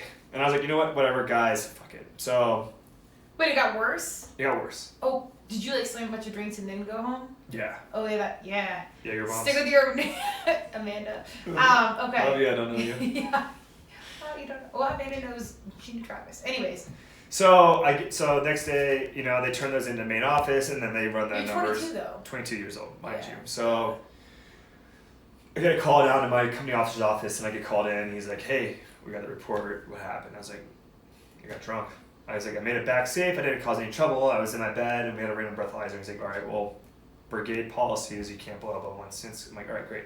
So they call it getting fried. So you get fried, you get put in the discipline system, and you go through an adjudication. So you go in front of company officers or whatever, and you plead your case, whatever. Okay. So I go in front, and it just turns into like this huge fiasco. There was like 15 of us, and we all get in trouble. And then they try to hit us like 2 times, and then like somebody actually comes at bat and is like, he's already in trouble here, he shouldn't be in trouble here, because John was like, I think he blew like, I can't remember, he blew really high. It was his birthday though. It was his birthday. And again, mind you, like none of us got in trouble, we didn't cause any problems, Yeah. we came back, we went to bed, it was just the policy at the time got us in trouble. So all happens, I get fried, I get punished, I get 21 days restriction, which means for 21 days I can't leave the academy at all. And in those 21 days, I have like 4 different musters to go in my inspection ready uniform. And then they have like random musters. So anytime I leave Bancroft Hall, which is our barracks, like besides the hours of class, I have to sign out. And I have 2 hours a day I can go and sign out for like working out. Ooh, okay. Or what have you. This is like basically home arrest. So pretty much home arrest. Yeah. Okay. So like if at this point I wasn't playing water polo anymore. So if I wanted to go work out, I'd go down to main office. And I'd sign out in my uniform, then I have to go back to my room, change in my workout clear, go work out, and I have 2 hours to come back. Same thing if I wanted to go study at the library, I'd have to sign out and go to the library, because at any time after school hours, they can say, we're going to have a random muster for restrictees. So you have to put your inspection ready uniform on, you have to go down there, you have to get inspected, and then to check out where everybody is. Okay. And the person that does it is the head restrictee. So he's in charge of all the restrictees. So it's like Lord of the Flies, right? Like, which I was. The story gets better. Of course I was, right? We're still here, carry on. So that happens, and I get my adjudication, I get my punishment, and my one of my best friends, Modik, who I actually grew up with, he went to a rival high school. He was a year behind me, but since I did a prep year, we ended up being the same year, and he actually lived a floor below me. We played water polo in high school together and club teams. That summer, he was underage. He swung around the academy fence, so he jumped into a military installation. Could he get in trouble for this? No, he already got in trouble for it. So Oh, it's good. cool. Okay. So he jumped into the military installation, swung around the fence, because there's certain points at the academy that you can swing around back then, and probably not What do you mean now. swing around? Like So like, this is like a mission grab the impossible fence and just shit? swing around it. Oh, seriously? Literally, yeah. Oh my, like a But they're so heavily like monitored, like you're gonna get Yeah. caught, like they know. So he swung around it, got caught for that. He was drunk. He was underage. Okay. So who do you think's gonna get the worst punishment? Somebody that's 22 that Probably just drunk too because much. you're responsible. You're the older adult. Yeah. So like, somebody It's that like the older child being like, "Why don't you take care of your sister?" I drank. So this is completely 2 different separate occasions, right? So. Oh. So after he served his during the summer, and I came out of my adjudication. He's like, "So what'd you get?" And I was like, "I got 21 tours. I got 21." So tours are also another thing I forgot to mention. So 20 tours are every day that you have a tour. You have to show up at like 5:30 in the morning with your rifle, and you have to march in a square outside for an hour, 45 minutes to an hour. And I got in trouble in September, so it's getting cold and it's getting wet. So I had 21 tours, I had 21 days of restriction, and I think I had like 14 extra duty hours. That means like if there's ever any like work that needs to be done, they can say, hey, all restrictions that have extra duty hours show up, and you show up and you do like community service. Okay. And then I feel like I know people that have felonies that have done less. Probably. And then you have demerits, so then I have demerits too. So I had all this. So I got all this. So I walk out and I'm talking to him. He's like, you know, you got like punished like way worse than I did. And I was, one, underage. Two, I jumped into a secured military installation. Like, all things pointing like I should have never had like the worst punishment. But why do you think you got it? Just because it was different companies. Oh, so that's what I was saying. Like each subjective company, yeah. piece. Oh, you don't think this was older, or maybe they expected more out of you? They knew you were going to be the merit at some point. No, absolutely like, not. Listen, It's just that's the way the academy is. So. Well, you know that's how our justice system is now. Like, Yeah. there's a lot of subjective For situations sure. happening. Okay. So then every year, every semester, they have this. They call it midshipman of the semester. Please tell me you got that. Yes. Seriously? Wait, so you had all these. Wait, so okay, Yes. talk to me about this process. Alright, so I love this mind so you, like much. I'm not the best student. I just got in trouble. You And threw the best parties, obviously. obviously don't throw Yeah. parties at the Naval Academy. Future president, take note on how you got elected, because No. this is what's up. So, so they have this like competition where like each company will like nominate a midshipman of the semester, like from each class. Okay. So again, you have 30 companies, right? So now you have 30 times whatever. I'm not gonna do math right now. We've already passed Way the too math much test. tequila. Yeah. So each class from each company, so freshman, sophomore, junior, senior, you're gonna have a midshipman of the semester that your peers are gonna vote on and say, hey, this is our best of our company for our I love grade. everything about this. Then you go from company level to brigade or battalion level to regiment to brigade, and then you have like one all inclusive, like, hey, this is the best freshman, sophomore, junior, and senior of the brigade based off of whatever. So But when you said based off what though? Because I mean, so I'm just like who's the most likable. So it kind of starts off like that. So it's like grades, like what they're doing, like sports. So But it's your fellow. but your peers nominate you. Oh well, then it's 1,000% the most likable. Who So- would you have a beer with? But Just you like have in to run politics. for it. You have to say, hey, I want to be a midshipman of the semester. Just like in politics. So mind you, I'm on Okay. restriction right now, and I probably have a D average. Like probably the Can worst. you run for president? candidate for Seriously? this. I'll announce it right here. So I go and I'm like, my friends think it's funny. They're like, we're gonna nominate you. And I was like, fuck it, let's do it. Let's see if I win. Isn't there a Disney movie like this? So they nominate me for And then the you're company, homecoming queen. Yeah. and I win. Right? So I'm like, this Nobody is likes the system. fucking hilarious. Like, whatever. So I win, and then I go up to battalion. Right? So I'm going up against four other people for my class. Okay. And I go to my interviews and I'm talking about this stuff. And honestly, like, it goes back to like, I'm using my negative as a strength. And I talk about how I'm getting a worse punishment for this than my friend who had the worst. And I said, there's a flaw in the system. And like, this is why I'm running. Because like, I think there's a flaw in the system. And that I don't think it's fairly, Kelly girl, that you're like subjectively like, I got in trouble. So like now everyone goes, oh, this guy's a piece of shit, right? Like, oh, you got in trouble. He's on restriction. There's this mentality of like, when you have a restriction muster, you see all the restrictees like walking in the same direction, so you're like, oh, it's a piece of shit, right? Like, whatever. But Those those are are the taught to things. That's not what I need to actually but read. those are You the need real best experience. fucking human beings you'll ever meet. Like, Yeah. the best people I ever met, and like, some of the guys like, I know, like, if I need sketchy thing done, or I'm like, hey, I need you to get my back right now, like, those dudes and girls are gonna be there. Yeah. But most part, for the whole academy, in general, your close circle and your tribe is gonna do that for you. So I'm like, alright. Like, I made it past my company. I'm like, okay, I'm kind of shocked, but I'm gonna go for battalion. I'm like, I'm gonna fucking try to win this thing, Yeah. Okay. right? Because I'm a competitor. And so I go in and I crush the interviews, and I have like the interviewers like laughing or talking. Wait, who are the interview people again?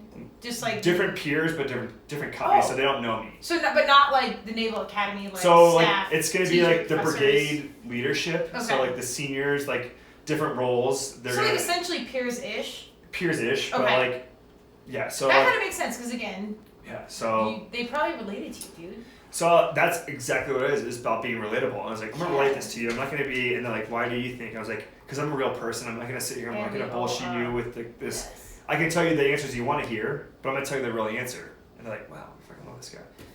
How fucking refreshing is that? Ballsy, because you don't know you're still an archaic. I don't really system. care. Like at that point, like I'm like, Seriously, you're if not I lose, bullshitting. like whatever. Like I still want my company. Like I think that's funny. The best So I place to win. be. I win my battalion. So now I'm going up for like my regiment. And like the best was like one night I walked in for taps and like there's these two guys, they're kind of turds, and they're like talking shit about me. I'm not Yeah. gonna mention their names. Yeah. And they're like, oh my god, can you believe it? Tackle fucking won the midshipman of the semester. Like, the dude's got like a fucking D average, and he's on restriction. Like, this what is the? literally a Disney movie. You know this. And I'm was like, the and I'm like, girl becomes and I hot. literally walk in. I'm like, hey, what'd you guys say? They're like, oh, hey, what's up, Tim? Like, I'm like, you guys upset? Like, I'm like, you know why I won and you didn't? And like, I actually beat those guys out. Oh, I'm like, nice. you know why I won and you didn't? Is like, because no one likes you. And you can do Jaeger bombs. Jaeger bombs. And I signed my name and I walked out. And I dropped my pen. I was like, peace. So you don't really have to do anything the rest of your life because you just like kicked Yeah. ass. So then like leaders. I ended up losing, right? Like I think at some Oh, you point- did? Yeah, I didn't win. Oh, this is the Disney movie is not real. Okay. So like it came I'm up kidding. to like I think I won. I think I run like my regiment. So like I was going up for brigades. It's like the Okay. highest one. So now I'm only going up against like 6 or 5 other people, and I lost. Dude, that's crazy though. But like I'm okay with that Who because did you like lose to? probably something that probably should have won. You don't like, even remember his name? No, Was it a she? irrelevant. Okay. No, love I it. don't know. We We can look it up. I love you. Literally don't know. Wait. So wait, has that point of No, but I just like I just thought of that story as we're talking. I was like, that's just a funny story about like time in your life where like you take a negative. Again, going back to like our very first thing of like challenges and roadblocks, and you're like, I'm on restriction. I have probably the worst GPA in my company, but watch this. I'm gonna fucking go be labeled and recognized as a midshipman of the semester. well, and I'm gonna add to that. Outside of like resume, what everybody cares about, which qualifies you as like the best human, you're relatable. People actually care, and you have actual impact. Outside of what the resume says, that's the important piece. Which we can like circle back. I mean, we can go on for We're doing figure eights at this point. How long are we There's going? no, There's no time. Yeah. But that goes back, like I take that and I'll think about that and I'll relate that back to a story down the road here about getting out of the military, which I think is extremely important to talk about, and I probably want to talk about. Maybe we can have another podcast. We get some more veterans on here. We talk about it. But that was the first time I got in trouble. I feel like Dave Chappelle. Did you see the Dave Chappelle where he's like talking about like the 3 times he met OJ? No. Oh, Why have I that's not so- seen this? That's a funny bit. He's like, that was the first time I met OJ, and then he like tells a story, and then he comes in the second time I got in trouble. Well, fast forward. Well, This is all in 5 years, right? 4 years. 4-ish? Yeah. Oh, so the first year at prep school. First year, like I made. Well, I guess 5 years prep school. Like I don't really count that. We'll go 4. We said there'd be no math, so we'll go with 4. Let's go 4. Academy time is 4. So my senior year, Army Navy week, right? We're fucking killing Army all the time because Navy's bitter. So every year that we've ever been at the Army Navy game, we march off first or second. So everybody goes on the field, we do our thing, salute. Who's first? So West Point always marched off first, and then so they would run up to their stands, and then we had to march through the tunnel, The tradition. and they would throw shit at us and drinks and like We're all on say the stuff same to us. team though. It's crazy. It's fun. But that's Oh, it's fun. Like, fun. we love Okay. it. Beer Like, bottle Army night. week is like Did you get bananas. my lashes? Okay. Bananas at the Naval Academy, and I'm sure it's bananas at West Point too. It's like there's absolutely no rules. There's pranks going on all week. You're just like, there's no rules. It's mayhem. Like I remember like people threw like mattresses on fire out the windows. It's Oh crazy. my god! Again, America. This is like our Maybe I shouldn't finest say that. humans. It's too late now. We're recording. These are our finest. But Maybe that everyone's- wasn't that crazy, but no, it's like these are humans. Like you But it's guys like- are being wild beasts. you're like wound up.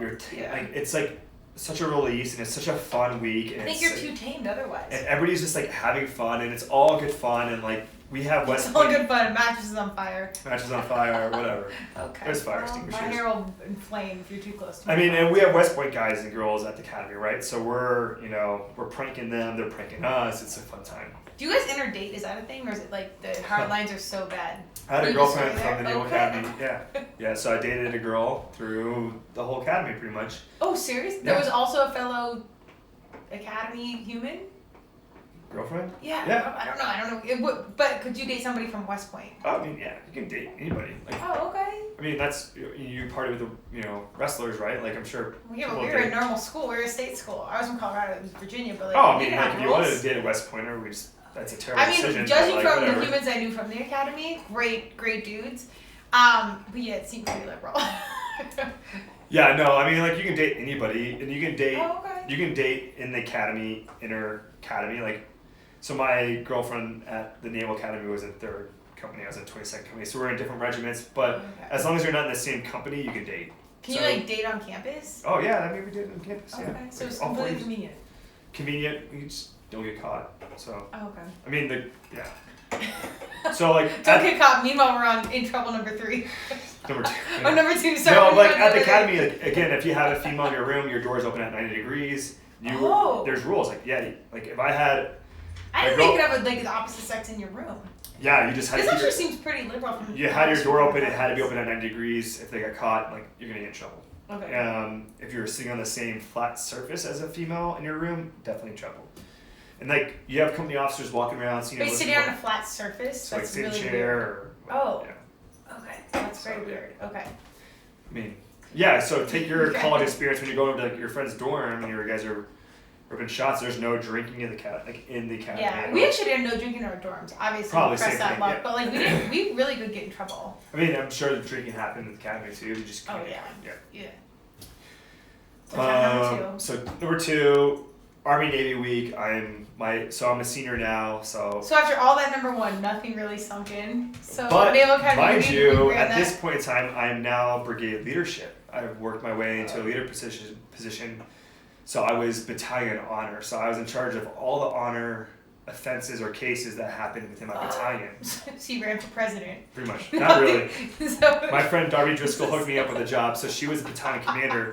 So she's in charge of the 5 companies. So each company commander reported to her. okay. Each company had an honor rep that reported to me. So I was in charge of 5 different honor reps. And then any kind of honor offense or case that might have been brought up, they'd bring it to me. And I would say, hey, I'm gonna push this back down to you. Like you as a company can handle this, or this is egregious enough that we're gonna take it up to battalion or a brigade. I actually love that because you had a real filter. Again, like you mopping the floor, you've mopped it. No, now you like, can provide a real honestly, and filter. that's what got me the job. And I told him, I was like, look, I've been in trouble. I'm not gonna lie, you're gonna see it. Like, I have but street cred for I real. got street cred. Yeah. But at the end of the day, like I think that's something that you want here. That's something that's been on restriction. Like if you're gonna be putting Can you run for president? I'm 100% in jest, but I like, don't want that. I mean, I know Yeah. nobody wants that job. This is the most important thing in America, but I'll take it. But I'm with you. Hey, Tim Tackle. I'll take vice president. Shit. Would you though? Yeah. It kind of seems like a kickback job. I don't know. Wait, but like, what if you didn't agree with the president what they were doing? I mean, we'd have words behind closed doors and you can see my way. It's 220. It's good. It will be 2020. Everything's on Instagram. Yeah. Look at their dogs. I mean, look at what's getting called out right now. Yeah. Anyways, we're still on Yeah, topic. yeah. Yeah. So Item number 4 will that was be again. what I else? was like, hey, look, I've been on restriction. And I think if you're gonna put somebody on restriction, we're gonna be in a position to put somebody on restriction for something. Like you should know like what you're putting them to, right? Yeah. And the same thing that happened in the fleet. So I got battalion honor. So I was a 3-striper. So I was pretty high up. So I was on. So as a senior, you're either just like a midshipman in the ranks. So you're just normal, or each like role like gave you more stripes. Okay. So the highest was like 6. So I was 3. I was a Okay. 3-striper.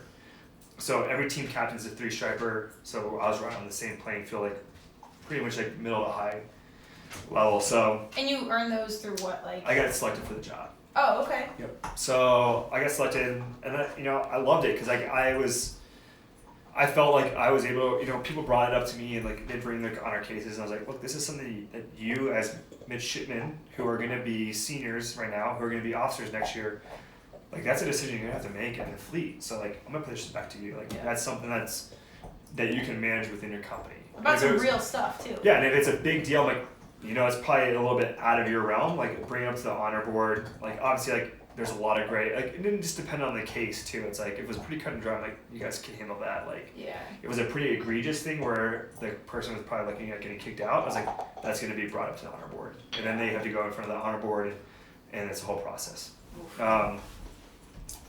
So 3-striper, I'm We're still on time number 2. Number 2. This is my first semester towards the end of my senior year. So we're at the Army Navy game. I'm not gonna say that no, there was no alcohol involved, of course. Okay. Before getting there, it's against the rules. So this is the first time in our 4 years that we got to march off the field first. And I was like, fuck yes. These assholes have thrown stuff at us every year. Oh, so now you like packed something real extra. So we run and I'm like booking it. I'm 22nd company, so we march off 1 through. So I'm Once we. Tim's actually a pretty good runner, I think, too. You're built to run. I'm built to dig a hole. You can run. Once we passed that threshold where I was like, I'm probably not on TV anymore, I'm going to book it. So I ran, and I was like, all right, we're going to get these West Pointers. So as the West Point guys and girls were marching through, I'm reaching down, I'm grabbing their covers off their heads, I'm throwing it. I'm grabbing their little capes. I'm trying to pull them up in the stands. Wait, you actually the people that are like the other. The West Point, the cadets are marching through the tunnel. So you actually started to like do a gangster war against. Kind of. I was trying to pull them up because like it's fun. Like they're laughing at us and they're trying to pull me down and I'm trying to pull them up. Okay. I can't believe this thing. It's fun because it's like. It's fun. Okay. It's a rivalry. You're playing with each like. I'm with it until somebody gets like their eye poked out. No, so like I'm like pulling their covers and I'm throwing them back at them. Like I'm trying to pull them up and they're trying to pull me down and it's like it was just fun banter. Well, and I get called out, right? Like this company officer or somebody's like, you over here now. I'm like, all right, I have two options. I can just disappear in the crowd and like. I mean, would they not know it's you? They wouldn't, cause like we have our covers on, like. Oh, okay. But I knew that company officer, so I wasn't sure if he would know me again. And plus, like the inner like. Regardless of how many times I've been in trouble, like the inner like guidance in me was like, do the right thing, like take your punishment. You got caught, you were trying to do the right. Like, and it was worth it. It was definitely worth it. And I mean, like it was fun. Like honestly, like it was funny because like there was a mom from West Point, one of the cadets, and she was like laughing. She's like, "This is so fun!" Like, cause she's like, "This is like, it's rough housing, right? Like we're rough housing. It's just fun." Are like, girls in the mix of this? Oh yeah, everybody's in the mix. Like. Okay. I'm getting like we're harassing them because like I just love this. You Is won't our ever see it on elite of our TV. elite, man. Like, But it's like stereotype it as. it's like like your biggest rival. Like no, I completely get but it. it's As funny an because athlete, it's I get like it. we're like at each other's throat, but we all know at the end of the day like our goal or at the end You're of the on day a united front. we're gonna be serving together as brothers and sisters in arms, and we're willing to give each other's lives for each other. Literally so family. it's like it's your brothers and sisters. Yes. Like your brothers and sisters are marching underneath you. And you're like I'm gonna mess with them. So. I get called out, I come over, and I'm like getting lit up, and I'm getting yelled at. Were you pretty drunk at this point? No, I'm not. Oh. I wasn't intoxicated at all. Oh, okay. So, like, my girlfriend at the time and her friends are there, and I'm getting, like, so the senior enlisted is, like, screaming at me. He's like, you brace up when I'm talking to you, blah, blah, blah. And I'm like, stop, I'm not. Like, you're making a bigger scene than it needs to be right now, and I'm not going to do that. He's like, what company are you in? I was like, blah, blah, blah. So he goes and tells my company officer, who then tells my company commander, who's the midshipman in charge of all of us. In our class, in our company, who's my best friend and my roommate. Oh yeah! Again, the power of relationships. So strategic partnerships, y'all. So then I'm like, shit. My parents are in town, and I. Oh wait, so that's a bad thing? Yeah, because I'm about to get in trouble. But wait, that's your dude. He has you. So, my parents are in town. Like we're supposed to go to dinner with them that night. Blah blah blah. So, we win. Great, because the Navy's better than Army.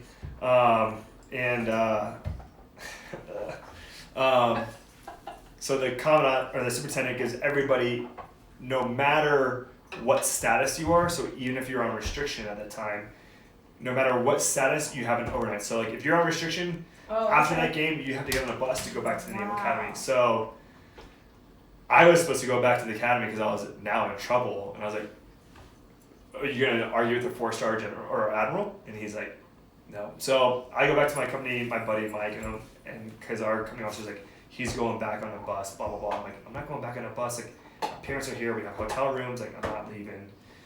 We just got okayed by the superintendent of the Naval Academy to stay out. So I got in trouble. Has that power, but okay. Yeah. So anyway, like I stayed in Philly. We had a good time, and I came back. And this is right before Christmas break, and I get adjudicated. And at the Naval Academy, if you hit 60 days restriction, you get maxed out on everything else, like max tours, max demerits. Oh my gosh. You get what we call the black end. So instead of a varsity blue sweater with a yellow end star, you get a black and on a yellow sweater. And it's an underground community that vets you to make sure that you are actually maxed out, and then they will order you one. So you have that's not the thing you want. No, it's cool. It's a pride of honor. Oh, it is. If you're on restriction, okay. you're like, I want that. Right, Oh, so okay. I ended up not getting maxed out because they normally knew like it was a badge of honor. Like, okay, if I'm getting in trouble, they're gonna max me out. Like I'm gonna get this end sweater. So oh my God, that's really hilarious. That's a thing. Yeah.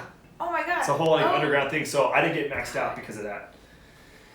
So they adjudicated me, and then they're like, okay, pretty much instead of.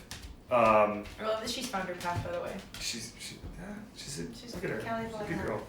Go ahead. They allowed me to go home for Christmas, so I could have stayed at the Naval Academy for Christmas, the holidays, and like, we'll let you go home. But the minute you step foot on the academy after the holidays, you're on restriction.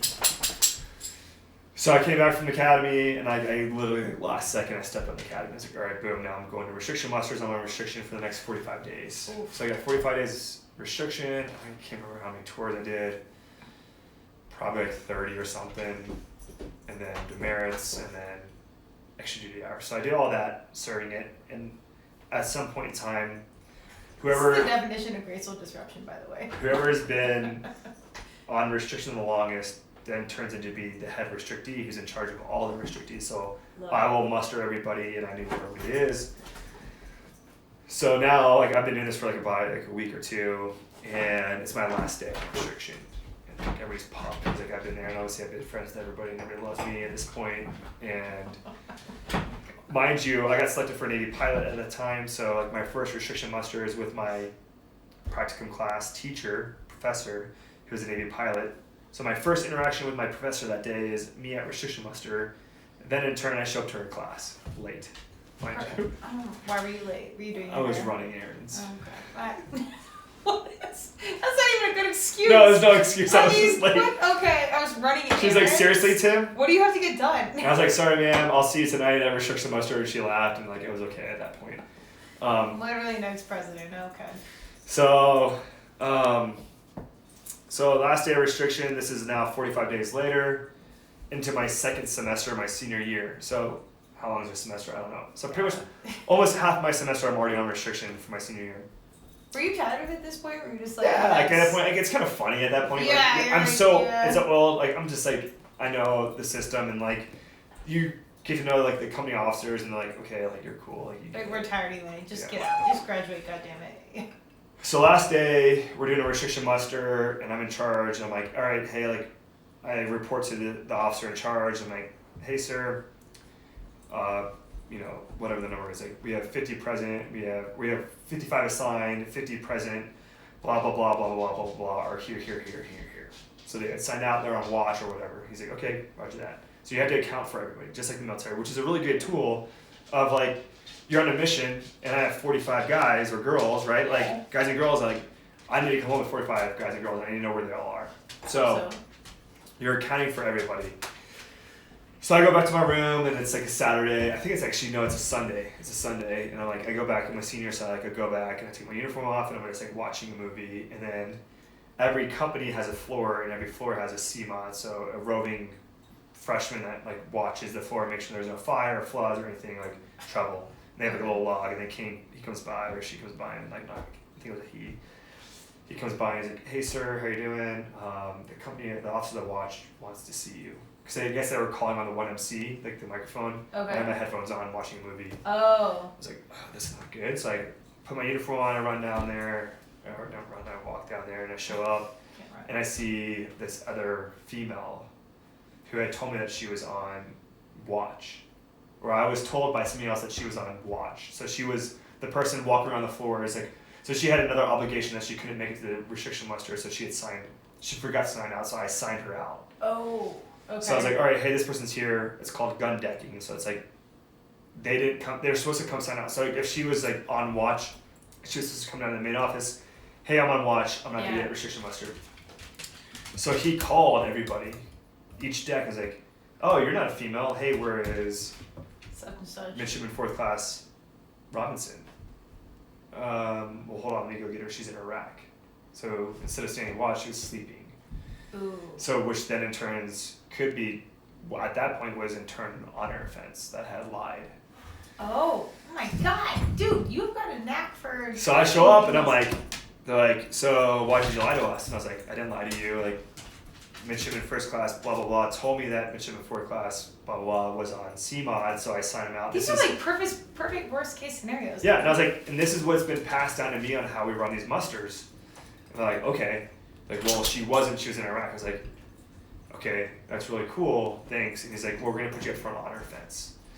And after my last adjudication, the 05, so pretty high up officer said, if you get any more trouble, I'm gonna personally see that you get kicked out of the Naval Academy. Damn. So I'm like, fuck. But you're almost like honor midshipman or all these things. Yeah, it like, doesn't matter. None of that matters. And at that point, Like, after my junior year, if I got kicked out, I owe everything back from day one. Oh, So they total everything up. So like at that point, that education is probably like $325. Oh. So they would bill me $325,000 and say, "That's your student loan. You're welcome." Ooh, So okay. I was like, "Oh my god." So This is senior year, correct? senior year. Okay. So how long did you have to actually be good? So I go back and I go to this woman and I'm like, "You're coming with me, and we're gonna go talk to the company officer, and you're gonna tell him that you lied, because you did." Yeah. So she did, and then they pass it down to the officer that told me. So they pass it down from brigade to battalion. So they give it to the battalion officer and say, "Hey, if you this is your decision." And he actually looked at it, and surprisingly, he was pretty fair. He's like, "Honestly, like I don't think you did anything wrong. Like, what was your pass down? Like, what was your standing orders on how to run this midshipman muster?" And I was like, Yeah. blah blah blah blah blah. I was like, "So what was passed down to you, you executed perfectly. So it's not your fault. But the problem was what was being passed down and how to run this thing." So I was Yeah. like, "Holy cow!" So then they pushed it down to my company, and then arguably my company classmate, who was one of the guys that was talking shit about me, fried me for another 15 days. What? So I got off restriction on Sunday. I was back on restriction on Friday for another 15 days. So then in turn, my 60 days kind of hit. I never got the sweater because I didn't serve consecutively. Okay. But at the end of like 60 days, what they do is they take you from one end of the rotunda and they drag you through the other end and they like throw you out pretty much. Like don't ever come back, because like if you come back, you're probably gonna get kicked out. So they drag you and it's like it's like this whole like It's like a huge subculture deep, bad, yeah. That's like deep, like So medieval time shit. so like every night somebody would come in. So it's a 3-story rotunda, right? And we're at the bottom. And somebody would come in and yell, "Free Tim Tackle," and then run away. Oh my god. Yeah, every night for 15 days. So I ended It's up going off right now. Yeah. What? So I ended up getting out of that and like I graduated. Wait, because like the people spoke. No, like they gave it back to my company. My company was like, "What do you want to do?" And they're like, "We'll fire you for 15 days." So I wasn't getting Dude, kicked this is out. crazy at this point. So I got lucky. I got really lucky.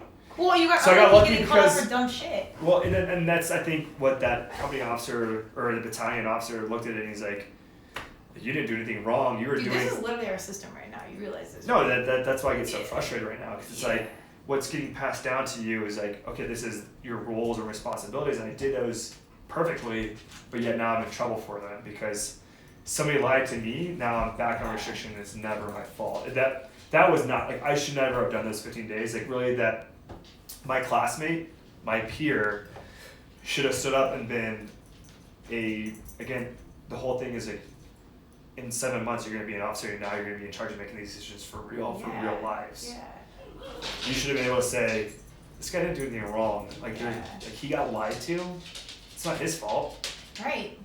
But again, it goes back to command responsibility, right? Like if I'm the captain of a ship and I'm asleep and my ship runs into another ship, I'm still responsible for that. Yeah, Which yeah. I think there's a flaw to that too. I mean, I kind of get that. I mean, you can't. There's no perfect system, and you have to like have trust in your leadership. There's yeah, always how do gonna you be like really flaws. draw the line? But so Well, and then you can choose to be a leader and know that there's some subjectiveness to how you operate. However, then would you choose not to be a leader? Like I think that's some piece you have to take on.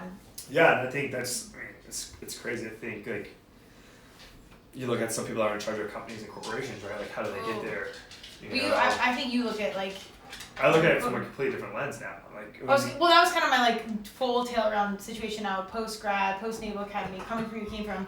In that experience, like how do you operate different now in your life, and how do you view like our political system different and or the same? yeah, so I mean like I gotta what? What's the matter? Callie is My dog's animal here. queen. Here. What's up, babe? Come on, get up. Are they being bad out there? My dog might be digging a hole. She might be the honorable one here. Oh shoot. No, it's okay. There's Callie, the camera. We go That's through the that. lab tail. Sorry about that. What's up, animal? No, so then in turn, right, like full circle, right, you do your military service, however long you do it, and you're like, hey, that's probably too far over. Did you put it more on you? Yeah, of course. The mayor. Of course you did. It's okay. So then you start rolling into, okay, I'm going to transition out of the military, right? Did you leave with kind of like a jaded point, or were you like, Well- I got what I got out of this, now I can do something different? Yeah, how much time do we have? Dude, there's no time. Oh, some of my casts go on. If you're done speaking, that's one thing. But No, I'm not. Like, I think there's so much we're gonna talk about though. Like, the journey Well, still keeps going, right? Like, tis life. tis life. But so my military career was again back to like, and I kind of think just my life in general is like hitting roadblocks. And like, I don't want to say like I've had like a hard life because I haven't. I've been very fortunate to like be where I'm at and like had parents that I had and put me in a position and a trajectory that I've been able to succeed in. Yeah. But like, even with that, like you're gonna have hard times. Like, it doesn't matter where you come from, right? Like, you can come from the ghetto and you're gonna have obviously very hard steps to get over that. It's the same thing, you come from a very privileged family and you have the same steps, just a different way, right? Yeah. Like, you have, Well, I think it's a very human experience to be like, you again break down and then you break through and you kind of choose how you get through it.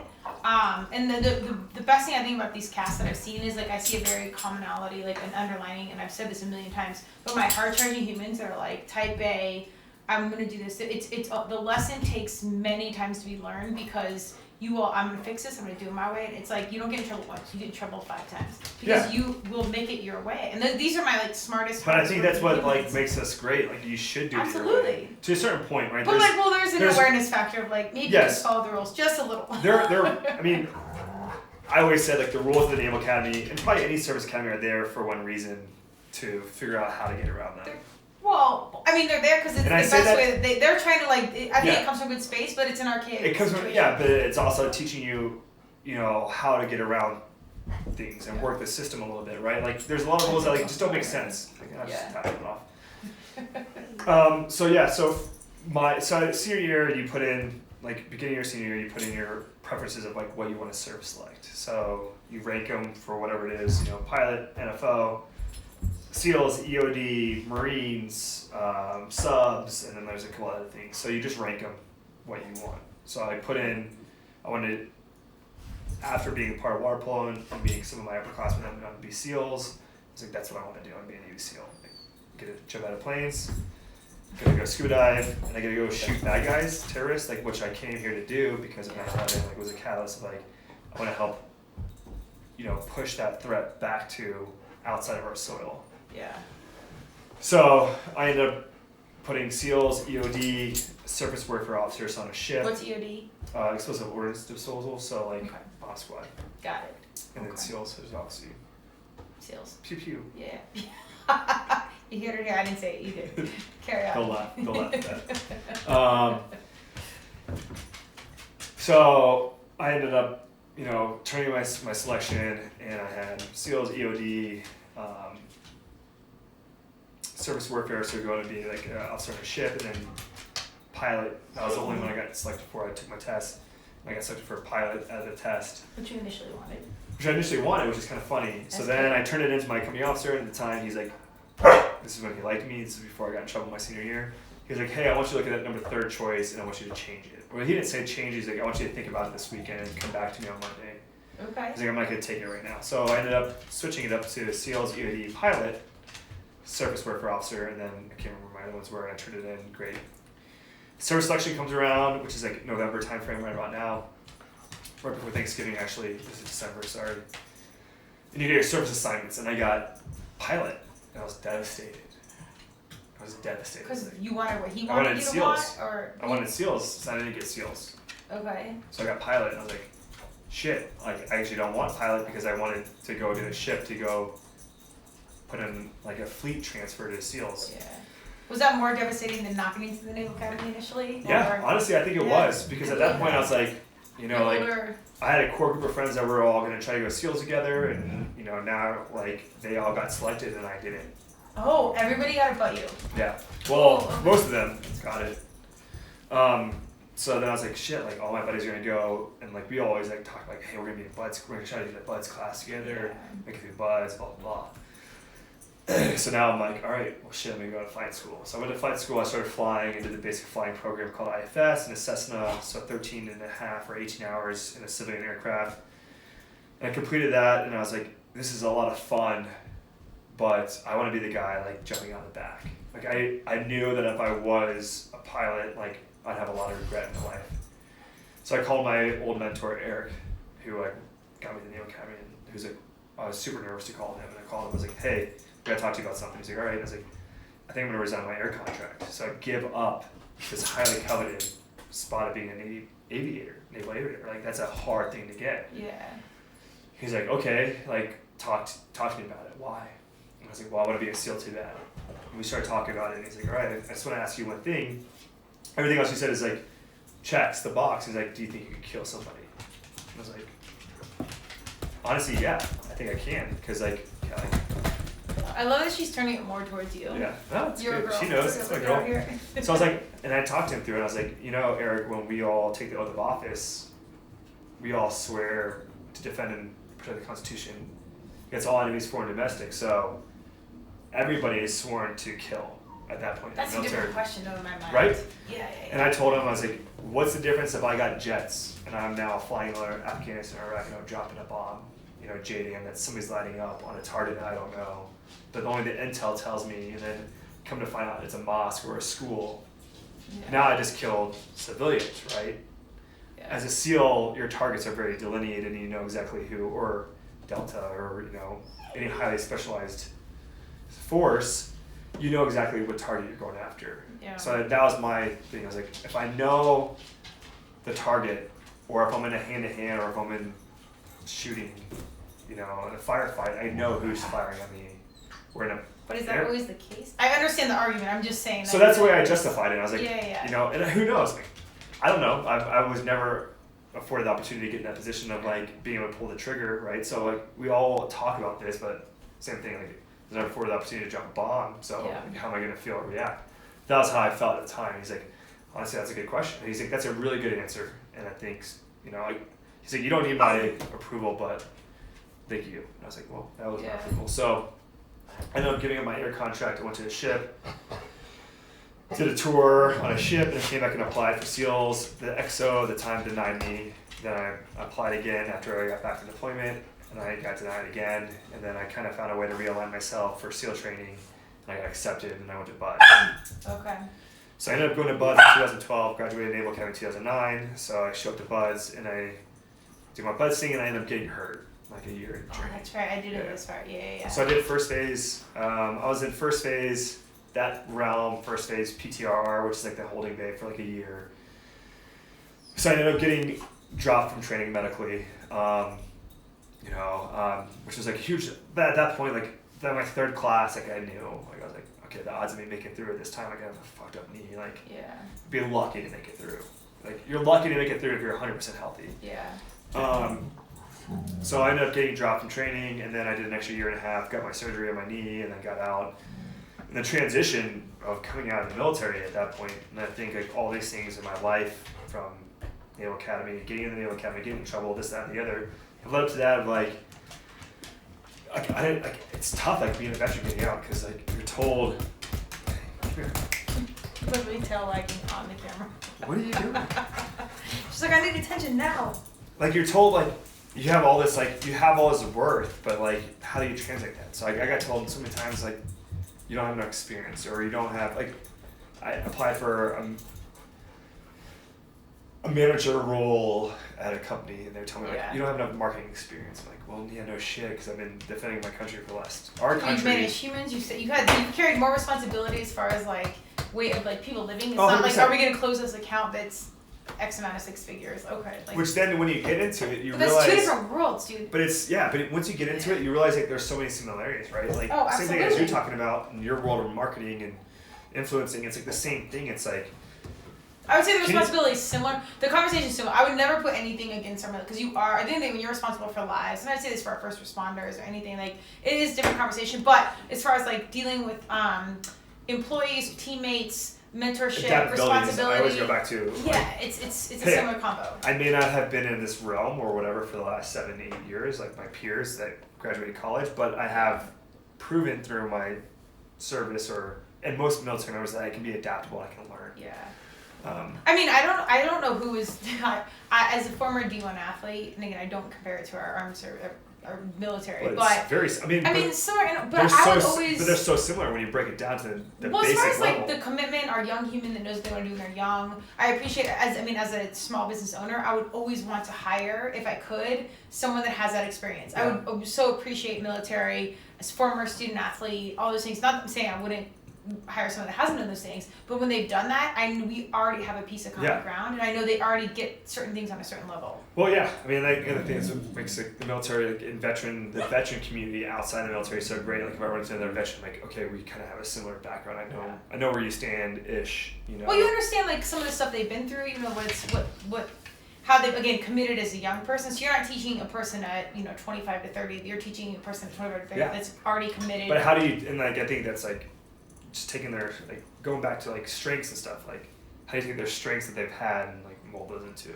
Well, I think that's where I think that you kind of thrived as like the peers saw your strengths regardless of you being reprimanded or getting in trouble. They knew that you kind of been around the block, and this is where I have faith in our young people. I think outside of what our stereotypical resumes like points of qualification are out there, I think our young people, our future, even future companies, like now companies that are thriving, like Google and whatnot, they're still a little bit traditional, are looking at some of these other factors. There's my young queen.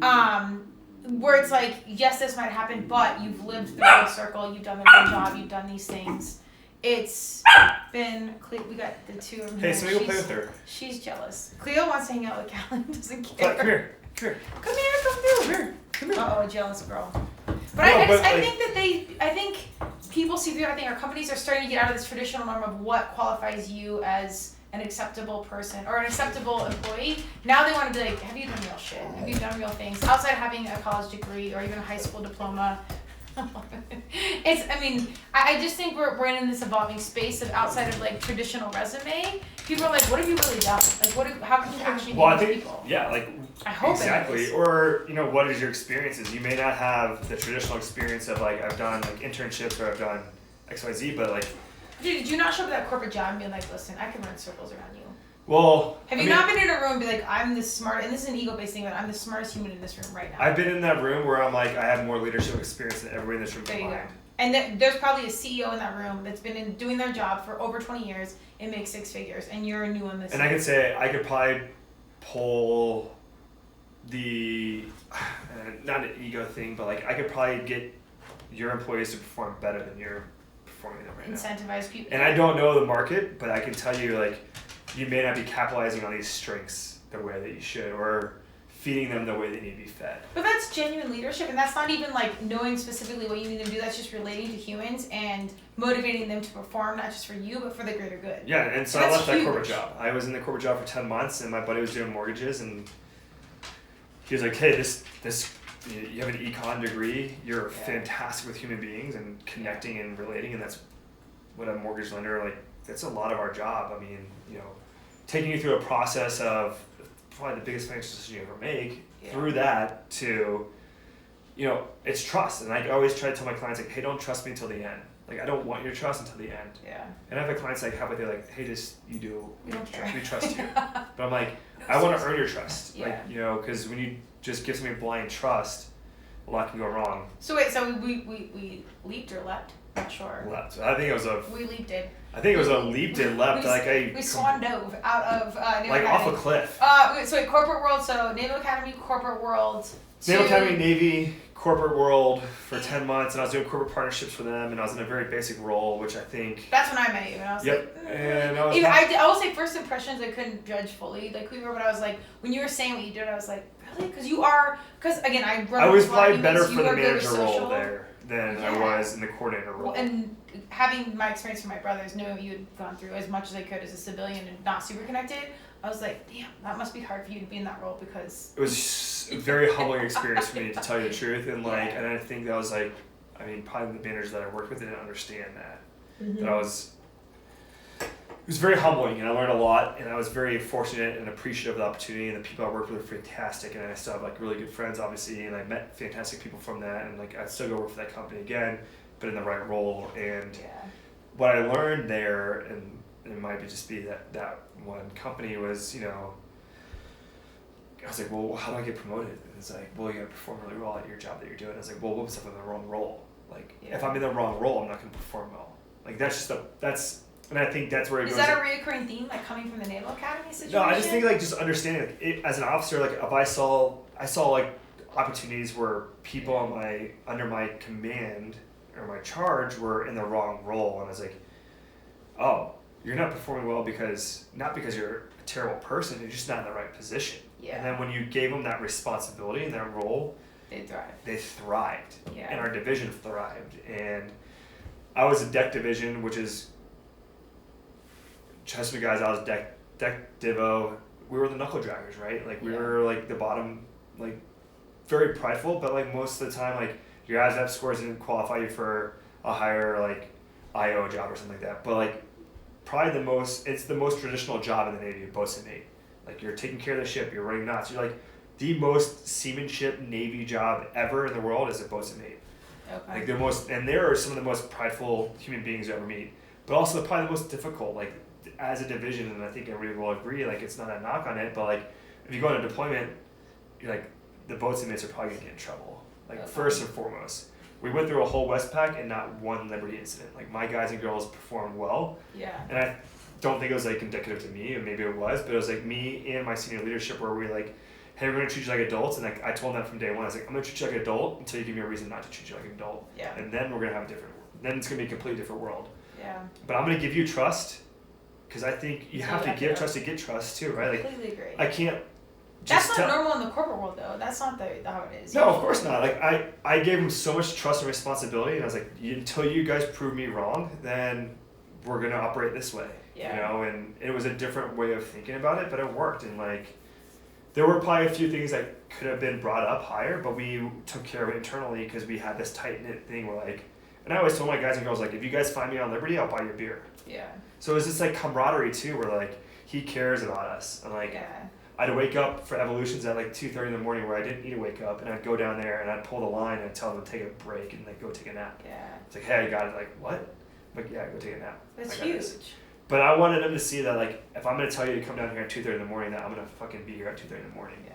So when I got to I think that's how it should really. It should be. Fucking be but like that. it's not like that. It's not. Like, can you kind of do that? I mean, I know it's different now that we're older and we're in kind of like civilian world. Yeah. Can you do that in your position now? Like, I know you'll give 110% just because you're Yeah, it's human. different. It's a different world. Like, so I left corporate America and I went to mortgages, which is very, I guess, loosey-goosey, right? Like, I kind of run my own schedule. I run my own clients. Like, I only eat what I kill. So Yeah. if I'm not out hustling and meeting new people or doing a good job and performing well, I'm not going to get business, right? Yeah. So I started that like 4 years ago. I've had my biggest year yet. It's been 4 years? Yeah. Holy Well, cow, time's no, flying. probably 3. Okay, well, still. 3.5. Seems like 3.5 years. Okay. You know, like I want to know, like there obviously like in the mortgage world, there's like very delineated like buckets. Like I'm not going to work in the processor world. I have nothing to do with underwriting. Like that's a whole different beast. Like I don't know anything about it, so Yeah. you're speaking So, to the newbie here. as the but- process of the loan goes through, like you go to the loan officer, then you're going to go through processing and underwriting and all these things in between. So I'm here to help navigate that, right? Okay. And So it takes a lot of trust, I'm assuming, someone coming in. huge trust. And I think that's the biggest thing is like being relatable to a person Yeah. or family or, you know, somebody single, like a single female, like, hey, I'm going to buy a house. Like, holy shit, like it's very vulnerable. Anybody, single male. Well, no, the cast I did before this was women in trade and like trade business, like electric heating, whatever. And as a single female coming into my house / studio, I'm like, I've gotten quotes. Yeah, to like paint it was like 17,000 to like $1,500 is what because I think people just assume like you don't know, and then Ron's a whole other thing. And that's what I love about but that's all. It's a real conversation in 2019. Yeah, I mean it's, you know, and I think I do a really good job of helping delineate that, and I've actually given business away. I'm like, I can't touch that. That's a really good deal.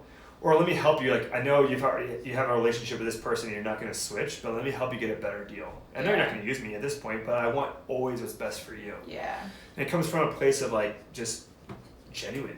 Do you think that circles back to you? I hope so. I wholeheartedly believe that it will. I really do. But again, it goes back to day one when I got denied from the Naval Academy. Yeah. I could have sat there and like, fuck it. My life's not going to go anywhere. Yeah. I'm going to go to a regular college. Which isn't wrong, like this is fantastic. That's not what you wanted. You still got Or I'm gonna say, hey, I'm gonna try to find a way to make it better, right? Yeah. Same thing in like the mortgage world, like, hey, I may not be able to win this deal, and I may not be able to get that commission to pay my bills, but you know what? At the end of the day, I made this person's experience better, and I put them in a really good position, even though I didn't do it.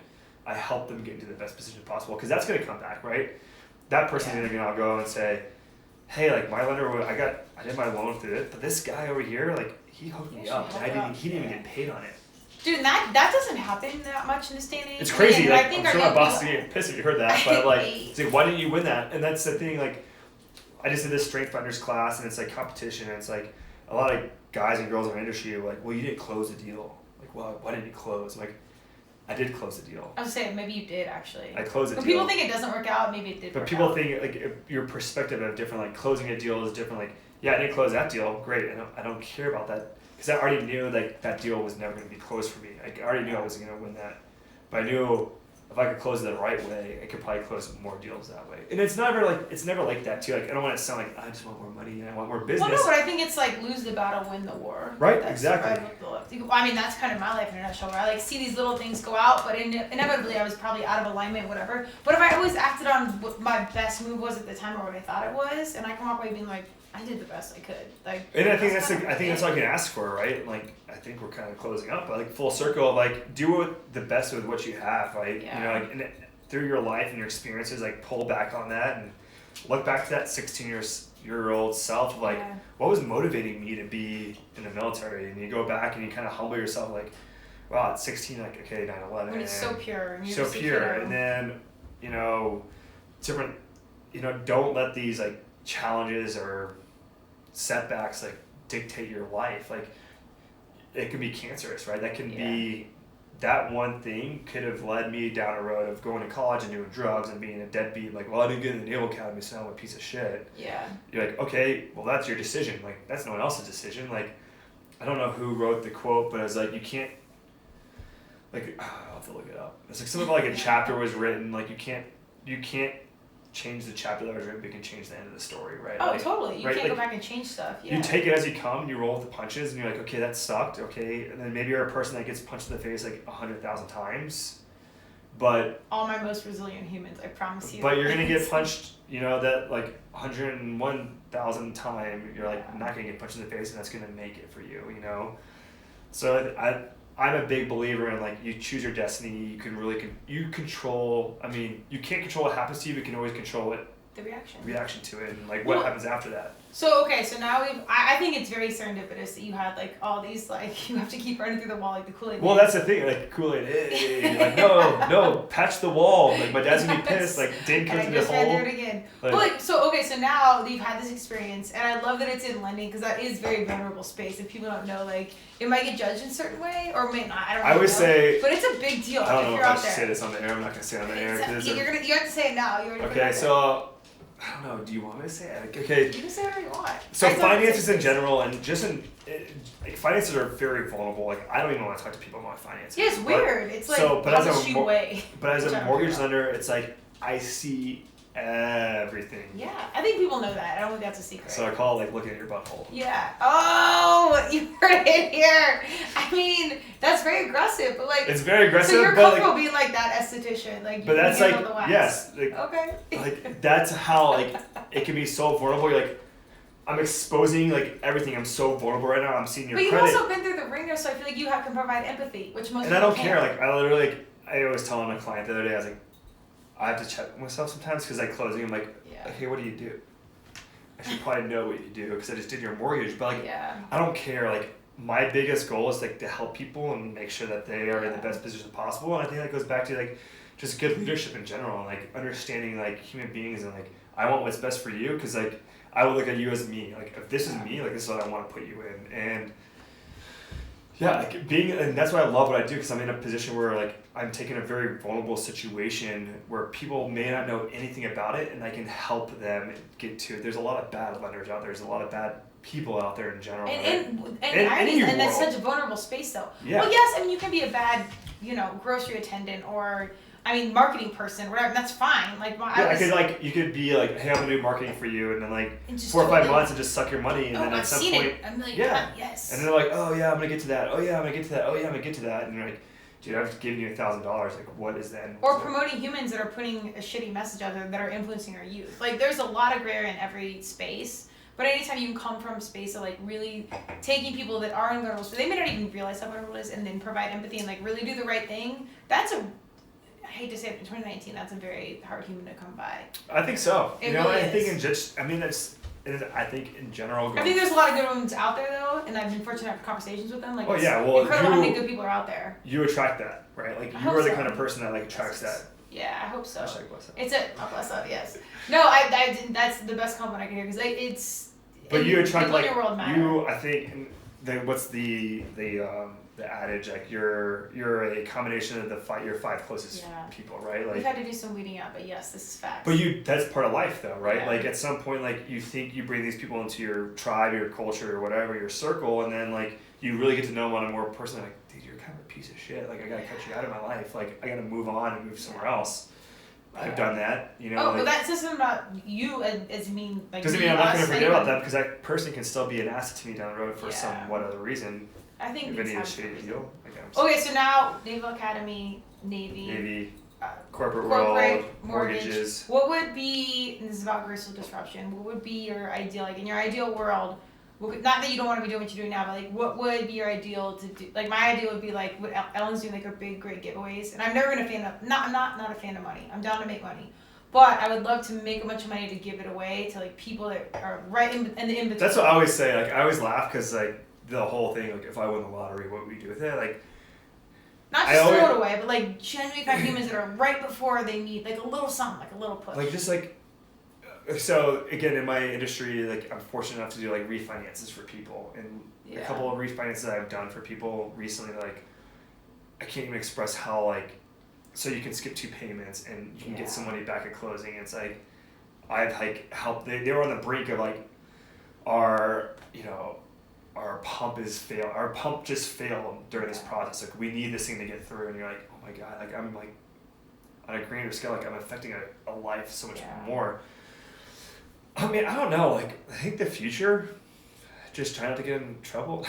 Oh, I thought we covered Just try that. to You get got restriction. reprimanded 50 times. Yeah. I think the same thing. Like right, like try to find that space where like I can be an influence and help and grow and mentor, and there's so much negativity in the world right now, and in our politics and our country, but like there's so much positive if you can weed through that bullshit and you kind of sift through it, and like it's not as bad as people think, and we think a lot more like-minded than we really think we do. Like I meet so many, like obviously I'm pretty conservative, I'm probably lean more right, and I have like one of my best friends from high school is probably far left, and her and I will have great conversations. At the end of the day, like I'm not gonna hate you because you believe something different from me, and she's not gonna automatically start labeling me because I vote a certain way. Like she might not like the person I vote for, but hey, that's my right. That's why we live in America, because we can vote for whoever we want. We can say whatever we want. Well, it's not that right or left anymore. It's like you might be physically like. I think we're moving away from like this politics system. I think it's very Pleasantville archaic system of like it's very right, left, red, blue, and I don't think any human is that anymore. And I've had many of these conversations. I'll be honest, I'm 100% not a Trump fan just because I don't like mean people. But they want you to be in that, like Right, but that's the thing. As a branding manager, it's not again that.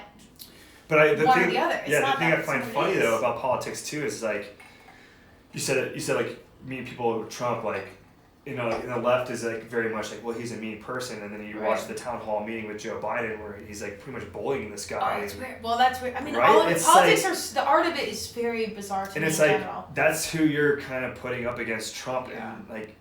But I think that's what they think they need to be, versus what they actually are. I think we need to move completely away from that. Like I would hope so, but is that realistic? Like, is that digestible for mainstream America? Because like I think this is a pretty advanced conversation, and maybe that's judgmental in itself. I mean, there's so many angles to take it. I don't know. I think it's just indicative to where we've been and like how we've grown as a country and like pushed our politics to the point where, I mean, I think like you said, like our next generation are being more informed, right? I think we're kind of like there's this middle ground where we're on this BuzzFeed, and we see like BuzzFeed, but like you see like headlines, you tagline it, and you're like you read the headline, and all of a sudden now that's your political belief, and right? That's it. You have no you don't go and source out different sources and read 3 or 4 different articles on the same thing and kind of delineate. But then again, how do you find those sources? Like how do you find that non-biased? How do you believe it? Well, that's why I'm passionate again about what I do, because they're fake believing news, influencers. like, as much as people hate Trump, like fake news is like, am I radio? is what I'm reading accurate now? Like, and that's what I think about it. I don't believe anything anymore. And again, if you watch The Great Hack, My neighbors are it's crazy. My neighbors are journalists, and I'm like, hey, what do you read? Yeah, like, what do you read for like there is, viable like? There's a list out there because on a different cast we talked about this. One of the girls is really good at politics, and there's like a list of like the least biased least biased periodicals. Every editorial is gonna be somewhat biased. But right? dude, well, and that's influenced by marketing dollars and ads, and again, this sort of gets What kind of sells, back to the money, right? and that's again why I care about marketing. It's not about sales, but like it's influencing our reality. Reality is more than applied meaning. So now, what is shaping what we think about ourselves? Reality, our humans around us. I mean, it's a very crazy psychological process. It stems from a point stems from a base that's very ingenuine, and it's about money. So it's our responsibility as consumers to like filter that out. We should, but we're trying. We're lazy sometimes, right? Like. Well, and this is new conversation though. I didn't grow up with this conversation. I didn't know that what I was seeing on TV was about infiltrating into my mind about my voting decision. I thought it was about me buying a certain kind of cereal or sugar or whatever. Oh yeah. When you start tearing it apart, you're like, holy shit! Like how it's all. And then I mean, I always like in my head, when I'm driving around, I'm like, I wonder if like we investigated like this person and see like where their funding's going and like the Koch brothers documentary, another one you want to watch. Yeah, but like just in general, like how like I mean yeah, we can go on. That's it. I would think this. There's the more I learn, the less I know. I think you should never underestimate the power of the dollar, strategic partnerships, and who's funding what. Because underlining, I think there's good intentions, patriotism to its finest in America, and business runs deep, man. It runs really I think deep. so too, and I think also like what we saw in the last election when Trump got elected, the power of the people too, right? Yeah. I think there was this extremely underserved community that no one focused on, but yeah. Also to that, like it's paying attention. This hate culture where like if you said something different than anybody else, you were completely labeled as something else. So people were like, I'm voting this way just because they don't want a fucking argument. But then internally, like when I get to that voting booth and no one else can see what I'm doing, I'm gonna vote for again who I think is gonna have my best interest, and it's and that's why it goes back to marketing and dollars and everything. Yeah, I mean, but that's literally why I started this podcast, is to like evoke conversation, because I really think if people really started to take even not 2.5 hours or 2 hours, but like literally just like 15 minutes to understand folks, one another. Who wants to listen to Tim for 2 hours? You understand, like, we're not that different at the end of the day. I'm like 17 to 25 casts in, and the underlying common theme is like, no matter the conversation, there's such commonality more than difference. The funniest thing, and I'll maybe really with this, it's the funniest thing in the world, and I think about it all the time because I live right next to Regis University, which probably is leaning a little more left, and I'm probably more right, and I walk my dog there every day, and I talk to people and I interact, and I'm like, it's so funny how like your first initial interaction with somebody, if it's I'm walking my dog, I'm like, hey, how you doing? Good morning, great to see you. But if I'm not saying this would happen, but like if I was like, oh hey, I voted for Trump, like how quick that switch would turn, and like they automatically label you as somebody different than you really are, or hey, I voted for Hillary. Well, that's also changed in the 4 years, I will say. Like, yeah. A Trump voter now is not necessarily a Trump voter. I'm not saying to change but it's like a different animal now. Yeah, no, but like in general, like, and I do it too, like, or like you see somebody like, oh, should I change different side of the streets? But like I saw his house is literally red, white, and blue. You know, he has a true patriot, which I respect. I mean, my family bleeds America. Yeah, no, and but they transitioned from right to left. But again, it's not like 360, right? Like you look. Yeah. I try to always, and like I think it goes back to like just like the setbacks from day one of like not getting the Naval Academy, like these things like that, but I ended up getting the Naval Academy and like going through it and meeting people from all different walks of life, of like really truly putting yourself in somebody else's shoes, like and understanding like it's okay if you disagree with me. It's okay if you vote differently. It's okay if you have a different opinion. Like that's why we are Americans. Like we're allowed to have that. That's the beauty of our freedom. That's the base of our freedom is right there. I don't want my friends to think everything I think. Like that would be, how boring would that be, right? Like, well, even in business, there's the presence of competition makes everybody thrive. Right. For the consumer, for the businesses, it's always we need checks and balances. We need different opinions. We need all those things. And again, we're probably never always gonna always agree. To the benefit. There's fine, and like I'm fine. Like I have plenty of conversations where like we completely disagree, and I'm like, I still love you. Yeah. You're still a human being. Well, and also we have different experiences. Someone might believe a certain way because they've gone through things you and I will never go through, and vice versa. So we may never agree because we've never lived in the same space. But you're so right, and it goes back to marketing, right? If you go on Facebook or like if I like something on Facebook, the algorithms and stuff like. I'm gonna start getting fed that, right? Yeah. Like now I'm starting to get fed all these hateful like messages. I'm like, no, like I wake up and like flipping through it, like I'm not saying this is me, but in general, like you start flipping through, you're like, you wake up and you're pissed, and you're like, I fucking hate these people. It's like, you gotta watch it. why? They call it influenceables. I think it's been a minute since I watched it. But they literally can track it, and they can track who they think can influence the most. And this is here's the thing. Scary. In the American the voting system, our democracy. Oh, that's one conversation. But they're actually taking societies outside of, and they're doing like charitable initiatives. They're pinning different cultures against each other. The power. I'm generalizing a very deep message. You got to watch it, and I'd love to hear any feedback on anyone that's watched it. But you got to see how powerful it really is, and if we don't cultivate an awareness around how powerful this digital media is in our world and how much they're watching it. One of the authors is like, my 2-month-old or something will have 70,000 data points by the time she's 18. 70,000? 70,000. I think that's modest. And I don't know crazy. but I'm just saying it's an awareness of knowing like how much this digital space impacts our thinking. Even if you're aware, even if you have these conversations, and then it's not red, blue, Democrat, Republican. It's like more of you being, I don't like to say a victim, but a piece of someone's monetizable puzzle. Oh yeah, I mean. So it's a deep awareness. Go back to like buying batteries, right? Like. Yeah, exactly. The same battery, two you different. want the like, brand. You want the brand because you're like, I'll take Energizer, right? Like, I'm going brand X. I'm going with the small. I try to get the small cup. I even told you it's tequila. I'm like, get the one on sale. Get the small dog. That's I brought the next one though. Yeah, he brought it half open. Actually, it was less than half. It was less. And that's the second time he's done it, my dude. My dude. Maybe I took a few rips before I got here. Not a big deal. You said that, I was like, oh, you did? That's a lot. All right. No. It's cast right now. Yeah, no. But I love this. I mean, I think you're doing great things, and like, I mean, just in general, I think not getting complacent and looking at ways to disrupt, like whatever industry you're in. If you're in school teaching, like how do you disrupt that? Like how do you break up that monotony and reach those kids on a deeper level that 15, 20, 30 years from now, they're gonna be like, that teacher was so influential. Dude, our teachers on our front. I think our teachers really are. It sounds cliche, but really are on the front lines. Oh my God, I have so many friends that are teachers, and the stories they tell me, I'm just like, are you kidding me right now? Like that's. And they have more pressure than ever, man. It's. And like, I'm thank God I'm not there because I probably choke a bitch. You already got in trouble 80 times, dude, but you were still sorry, like. no, I really wouldn't. No, king sorry, I shouldn't say that. But like, the story she tells me, some like, kids need some whoopings, like. But she goes, she goes, she's like, whooped. Tim, it's not like I have to remember that. And that's like such self-control and internal thinking. She's like, it's not the kids' fault. No. It's the at-home fault. And it's like, if we're gonna change America, we're gonna change our communities. It's gonna start at home. It's gonna start at your upbringing. It's gonna start with our communities. And like, we point to the White House, we point to Congress, we point to the Senate. Like, you guys need to change this. But like, really, like, it starts here. It starts in your home. Well, you can't wait for those bigger things. I hope they change. I'm with that. But like, you can't wait for that to like on the greater scale to change because it may or may not.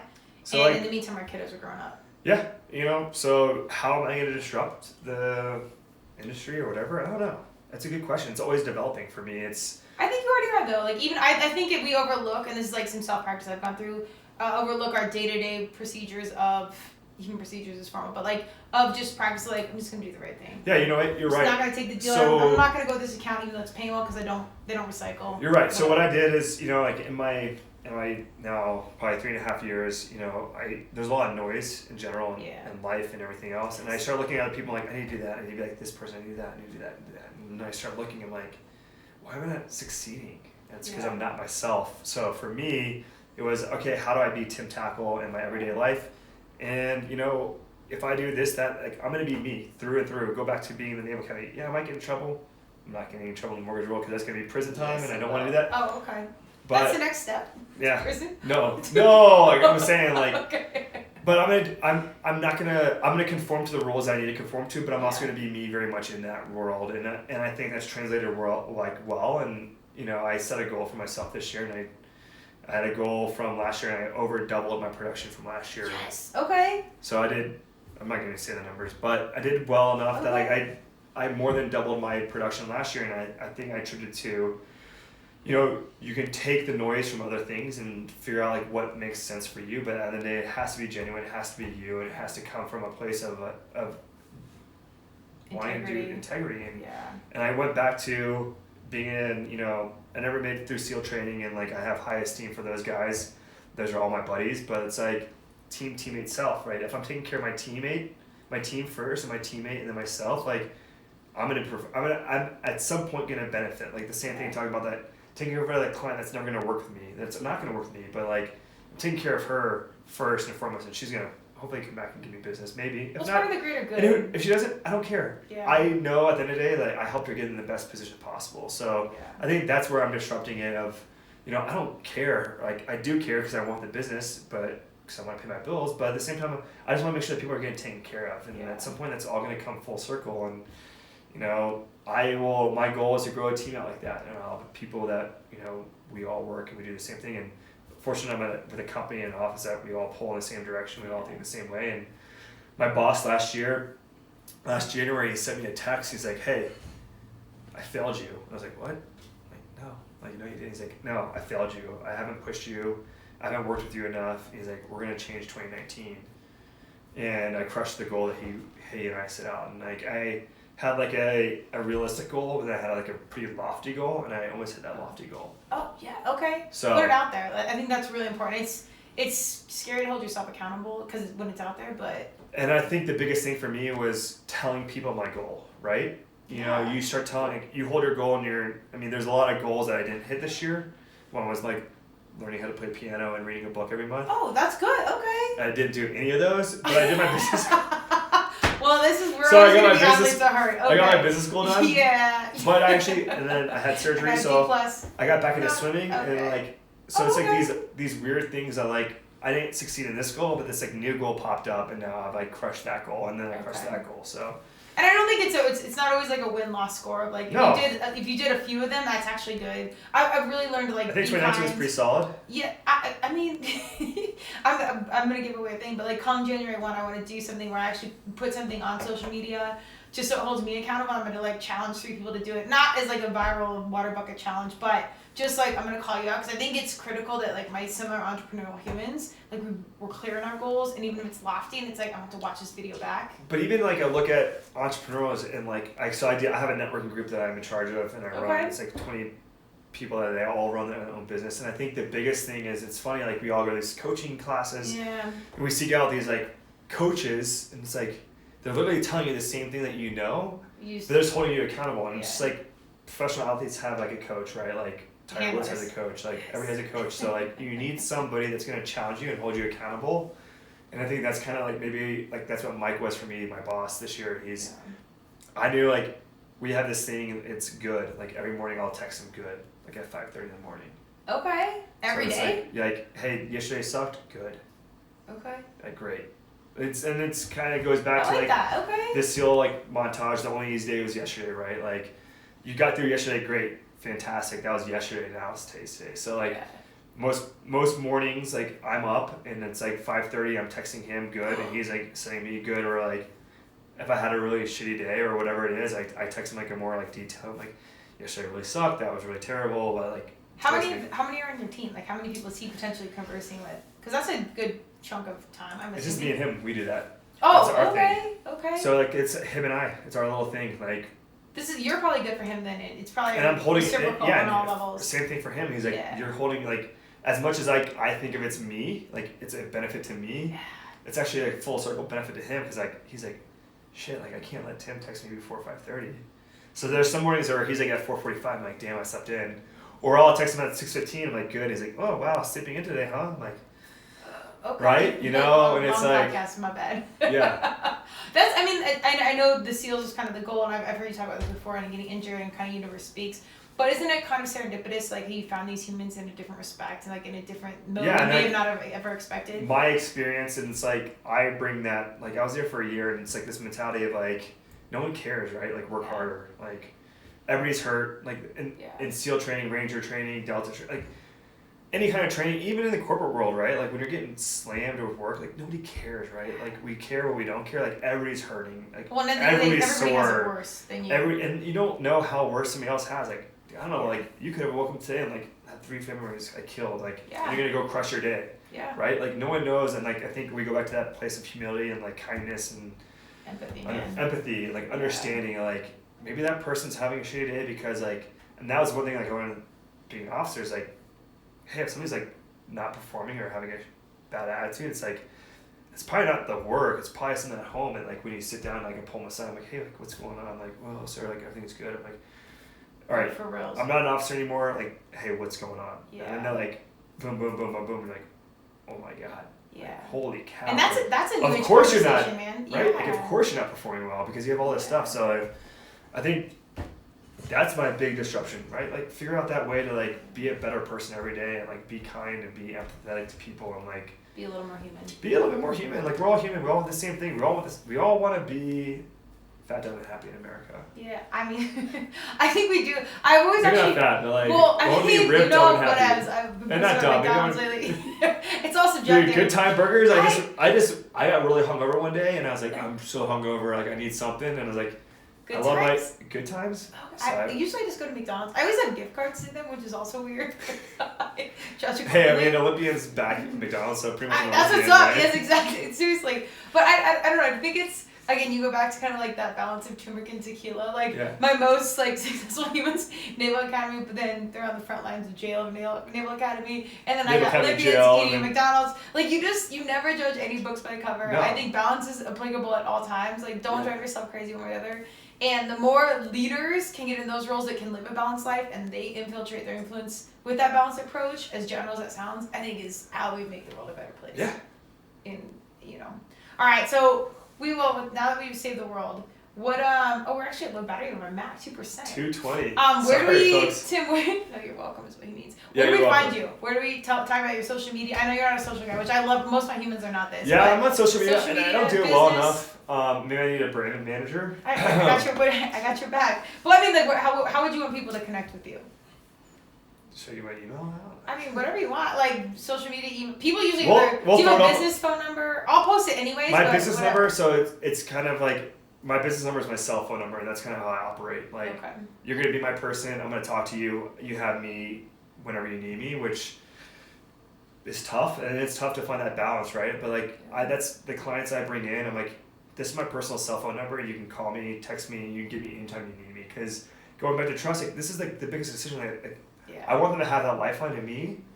I have an email. We'll put it up. I'll post all of it. Do you have social media? You want people to follow you? Yeah, I mean, it's not that exciting, but it's cool. What are you again? Hyperlight 8. Oh yeah, that's right. I never understood. It's like that old like AOL screen name. You're like, shit, I should probably change that. I was really dead sexy, which is a little bit better than Madonna. I think. Have you seen her, guys? She was really dead sexy. That's my CrossFit jersey once upon a time. But okay, so Hyperlight 8. Hyperlight 8, HYPERLITE 8, or just Tim Tackle. I think you can find me on there, or Facebook, Tim Tackle. Creep.com, you'll find it. It's not a big deal. Whatever. What was mortgage company? Do you want to share that? Yeah, so I work for Spire Financial. We're a division of AmeriFirst. We were AmeriFirst for the first couple of years I was there, but that name got lost. And it's great branding, right? Like Ameristar, Amera, everything is everywhere. So our roots were as a brokerage. We were Spire Financial for like 13 years, and then there's no one like us in the name. So we went back to that. We almost walked away from the company, and we're the highest producing branch in the country. And we're like, if you don't help us get to where we want to be, then we're gonna walk away. And they conformed to us, and they said you can be a division of our company. So we have a lot of autonomy in like what we can do with pricing and marketing and just how we operate. So disruptors on disrupt. I love this. Yeah. I mean, you've definitely found your track. Yeah, our VP is like a huge disruptor. He's like, I'm gonna go in there. I'm gonna he's like Step Brothers, like, I'm here to fuck shit up. He's like, they don't want to listen and take we're gonna walk, and we're a huge. I love everything about and that industry really needs that. And that's what we need. And it's like it comes down to like we want to provide the best for our clients, and we want to be able to have the control over that. And we don't want the corporate to have control over that because they don't know our market, right? Like every market's different. Denver's completely different than a San Francisco or San Diego or Billings, Montana, or like Paris, Texas, or something like that. Like every market's different. So being able to allow us the opportunity to for the longest time my website had like a house in California, palm trees and shit. It's like it's been my love channel. I have at least a few minutes. Thank you for joining Turmeric and Tequila with your host, Kristen Olson. Tune in next time, and don't forget to subscribe on Apple, Google Podcasts, Spotify, or wherever you listen.